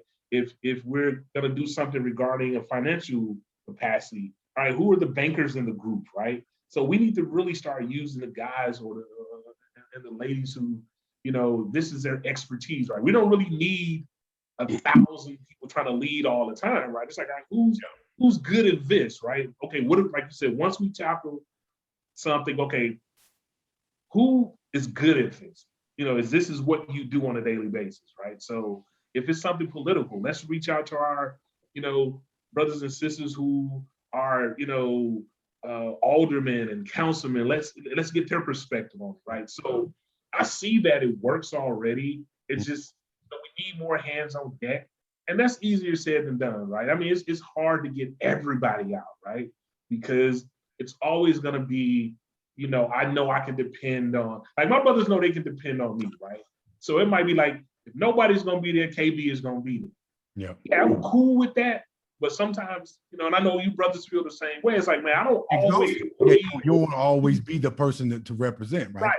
I'm like, and then, what I tell my neos, I'm like, I'm not gonna ask you to do nothing I'm not willing to do, right? So, hey, man, I'm telling you to be there, I'm gonna be there, brother. Now I might expect you to be there a little early and stay a little late. You a neo, right? But you ain't doing nothing I haven't done, brother. So this ain't brand new, right? You ain't the first neo to stay late. We've all done this, right? Yep. But those neos still need to see us show up as old heads, right? So I think sometimes we feel like we've already put in our work, right? I'm like, oh man, look, man, I put this back in the day, brother. I don't put in my work, but they still need that guidance, and they still need that. Right. Have that. So then we start to complain about, wait, things don't look right, or man, we didn't do that back in the day. Yeah, because you took you fell asleep at the wheel, and you stopped training, right? You just assume I'm gonna put it in the hands of the next guy. Yep. See, I don't really like to put everything in the hands of the next guy. I'm like, okay, let me just go see if it's running like it should be running, right? Or if I think I want it done this way, well, let me go and tell a guy, hey, maybe you need to do it this way. And yeah, you can put your own spin on it, right? But, I think for the most part, man, the Greeks are united, man. We just need to show more of it. And I'm speaking because in Atlanta, it's so many Greeks, right? Really is. It's probably 20,000 Greeks, right? So if 5,000 of us show up, that's still a good number. But we know, like, man, it's 15,000 of us that didn't do nothing, right? Yep. So we're still saying, what if all the Greeks in Atlanta came out, right? And not just 25%, right? I mean, that would be marvelous, but at the same time, that's a huge task, right? Because, you got so many chapters in Atlanta, and you have a large representation, right? Like we have 10 alumni chapters in Atlanta, right? So, even if 5 chapters show up, we feel like we're doing our part, right? But then, the other 5, they can slack off a little because we know we got 5 that are gonna be there. So, it's hard to have all hands on deck, but we still got to keep pushing it, right? Yeah, it's all about maintaining. Yeah, it's all about maintaining consistency with representation, right? Representation matters, but we have to also make sure everyone is, like I said, doing their part, regardless of whatever the organization is, to better assist the Black community, because again, this is the same community that we all come from. Absolutely. So Terrell, real quick, what can we be doing more together? You're on mute. I'm sorry about that. For me, I just feel like we can start on a smaller level, just like even just supporting other people's community service, different organizations, community service initiatives. Like, I would love to see like different organizations showing up to the Alpha Walk or the iFit, you know, like why don't we just, instead of just so like sometimes you only see all the Greeks get together when it's a picnic, you know what I mean? Like, you got the communities, the community service before the picnic is 20 people there, then at the picnic is 2,000 Greeks. Like, I feel like you just start small, just start supporting everybody's support everybody's community service efforts, and that'll just be a good moving in the right direction. Because you can't get the big picture done if we're not even supporting each other on the smaller scales, you know. Absolutely, man. That's a very valid point to make. Tim, for you, what would you say? What would you say we can be doing more of together?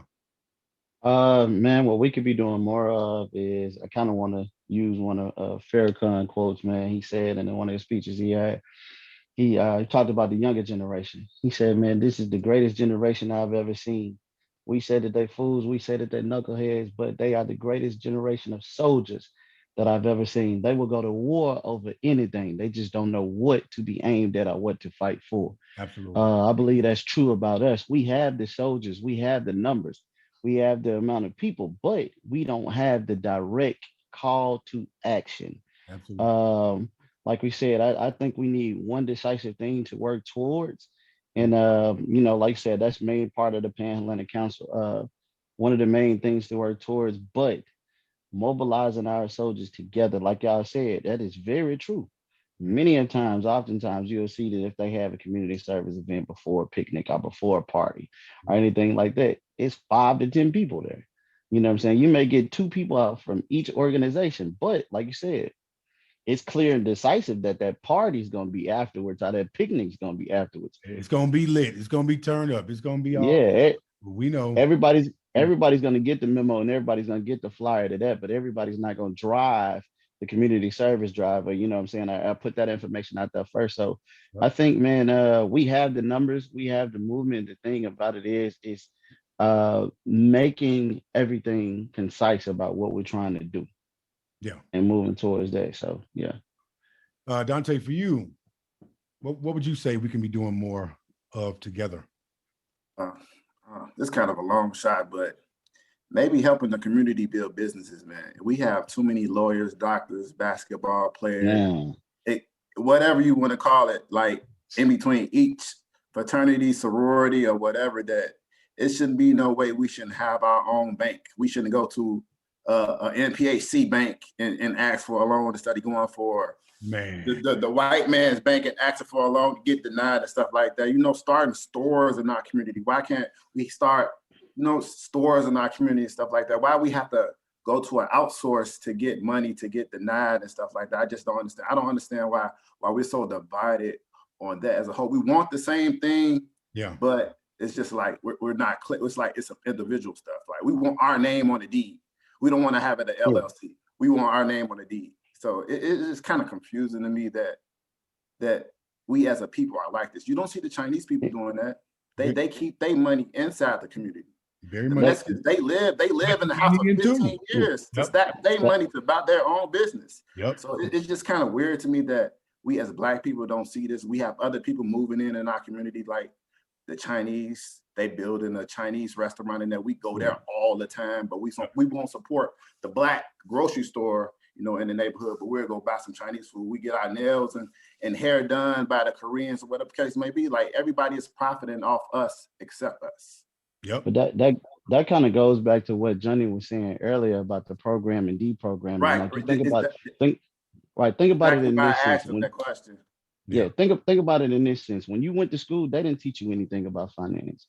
When you were growing up, your parents didn't teach you anything about finance. They barely do themselves. So it's set up. You systematically set up from the beginning to learn. You actually go to school. What do they teach you? You come to school to get a job, to get a better job. You're taught to be an employee versus being an entrepreneur. So everything that you learn everything that you learn so far as finance, you're taught by people that don't fully understand it. And what they told you is, look, you have to be able to take care of you. So that's where the sense of selfishness comes from. Yep. And we don't realize it. Take care of you, make sure your family's straight, make sure you're stable. Yep. So when someone else comes along, and even if they're trying to help you, you in your mind, they're threatening my sense of stability. Yep. So how can I fully how can I fully depend on you when you may know just as little as I know? So I'm not going to trust that guy. But hey, this guy right here has this bank and it's a proven establishment. So I'm going to go over here and go fund with that person. I see that person has a store. So it's the deprogramming that Johnny was talking about earlier. Until you meet someone that can deprogram you and change that sense of your sense and understanding of finances, then man, you'll forever be doomed to repeat the cycle. Yeah, absolutely, man. And let me just interject real quick, very briefly, because I know we're coming up on time. Yeah. To Tim's point, going back even further, every person that's not a European that comes to this country comes here to start a business. Exactly. Think about that. They do. We came here involuntarily in chains, and we helped start the country, if you will. Yep. Asian people, no disrespect to any nationality, Asian people, they come here, they immediately build a China. It's a Chinatown probably in every major city, at least major city in the country. Yep. Same thing with people that are Hispanic, whether they're Mexican, Puerto Rican, there's some demographic in one pocket of whatever major city in any city in the country for that matter. Mm-hmm. Yeah. With us, it's more people that look like us on this planet than any other race or ethnicity, yet we're the most divided. Yep. Has a lot to do with the way we was brought over here, but even more than that, it has a lot to do with the non-use of resources within our grasp, which is going back to what I talked about earlier. That's really what it is. And when we can, hey, I know that I don't know. Let me go ahead and, exhaust this resource with this brother. He may be a Sigma, he may be a Kappa, he may be an Alpha, Iota, whatever. I'm just speaking from a fraternity standpoint. Yeah, but bringing all those resources together is going to be key and very vital to us advancing in society as a Black community, right? And so if we're not doing the very part that is for service in our Black community, because at the end of the day, if we ain't got us, ain't nobody got us. And the fact is, these other ethnicities, they have theirs, and you know what? We can't really fault them to a certain extent on having just theirs, right? Because at one point in time, we used to be much more unified, right? So now we're at a point where we're the Xeroxers, Xeroxing the Xerox. We're copying the very people who copied from us initially when it came to unification.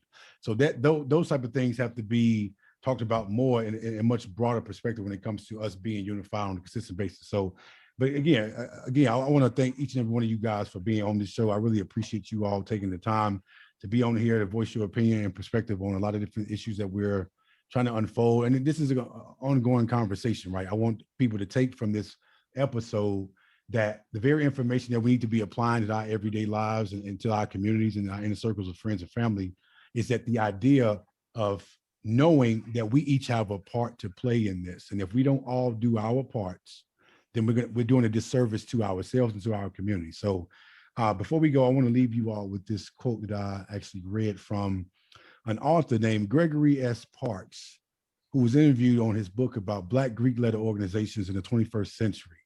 Our fight has just begun. So he says the identity is largely born out of racial isolation and discrimination on predominantly white college campuses and in society in general.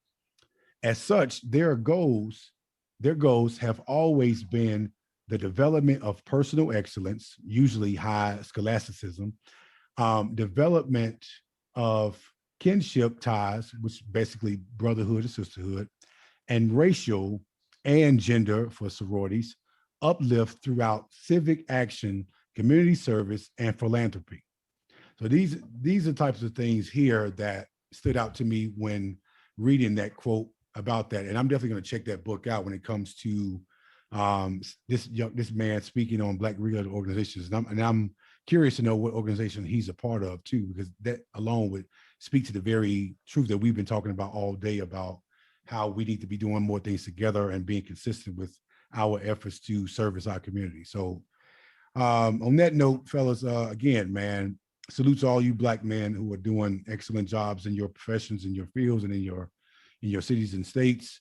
Keep doing the work, man, because we have a long way to go. We still got much work to do. And until we get to that point where we're on an equal playing field, we got much shit to do. And so it's going to take every last one of us to do that. And to quote W.E.B. Du Bois, you talked about the talented 10th.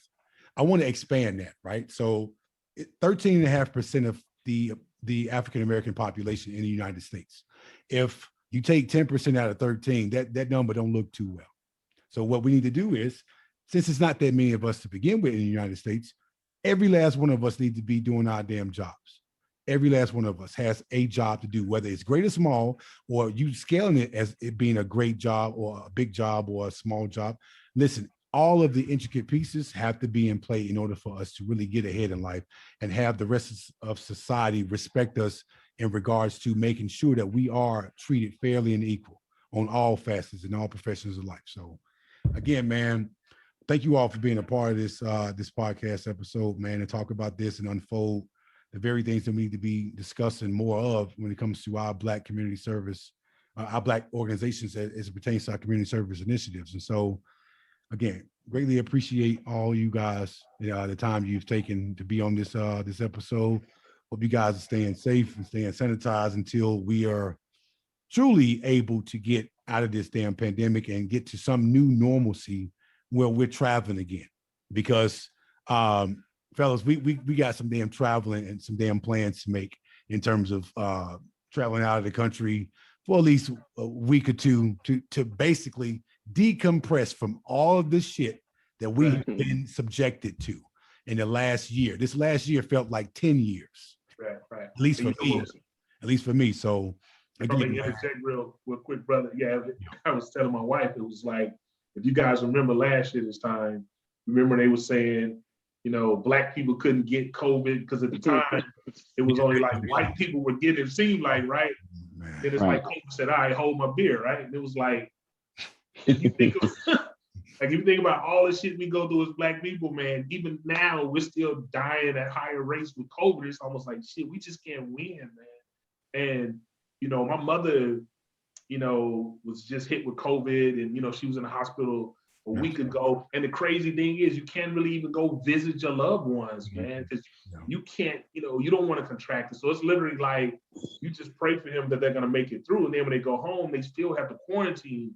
So you can't even be around people, man. So it's almost like, even like we're losing this battle. It's almost like, like we just can't fucking win, man. It's like, it's crazy how, again, we're still struggling to find out how we can get the shot or where we're supposed to go. And we're still dealing with healthcare and insurance issues. So again, we still caught up in it, man. And, then people were skeptical. It's easy for people to like, oh, you remember the Tuskegee experiment. So I think people, easy to throw that out just to say, I'm not getting the shot, right? So it's so much to deal with, even with COVID, man. It's, you like, are you getting a shot? Nah, bro, I don't trust them. And they came up with this COVID vaccine too quick. And, they can't even cure cancer. How they come up with, so it's like, we just deal with stuff. The conversations are wild depending on who you're talking to, man. So, even with that, man, like I say, salute to all you brothers, man. Stay healthy, man. And, like I said, COVID is just one more damn thing we gotta deal with, man, and overcome. So yeah, and you know what, and better days are on the horizon. So I'm very optimistic and hopeful for the future. Hopefully, sometime this year, absolutely, we can get to that place where we can get back to patronizing establishments, fellowshipping, and just being around socially with our friends and family and loved ones and things like that too. So that way we can create a new normalcy for ourselves. And so we're done with being subjected to the standards of the quote unquote American dream. We're setting our own damn standards as Black people.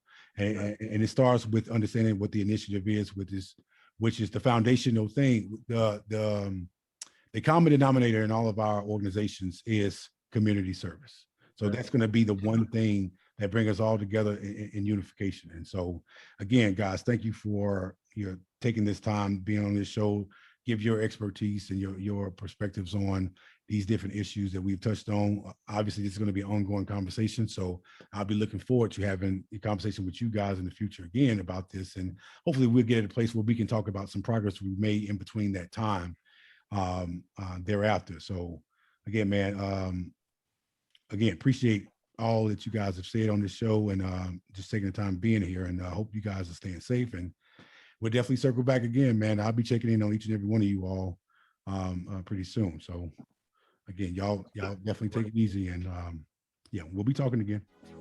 If you like what you've heard from this week's episode and would like to hear more from previous episodes, be sure to like, share, comment, and subscribe to my YouTube channel below. You can also find me on social media platforms at Speak to the Mic _podcast show on Instagram and Speak to the Mic podcast show on Facebook. Be sure to also like, share, and subscribe to my Spotify page at Speak to the Mic podcast show.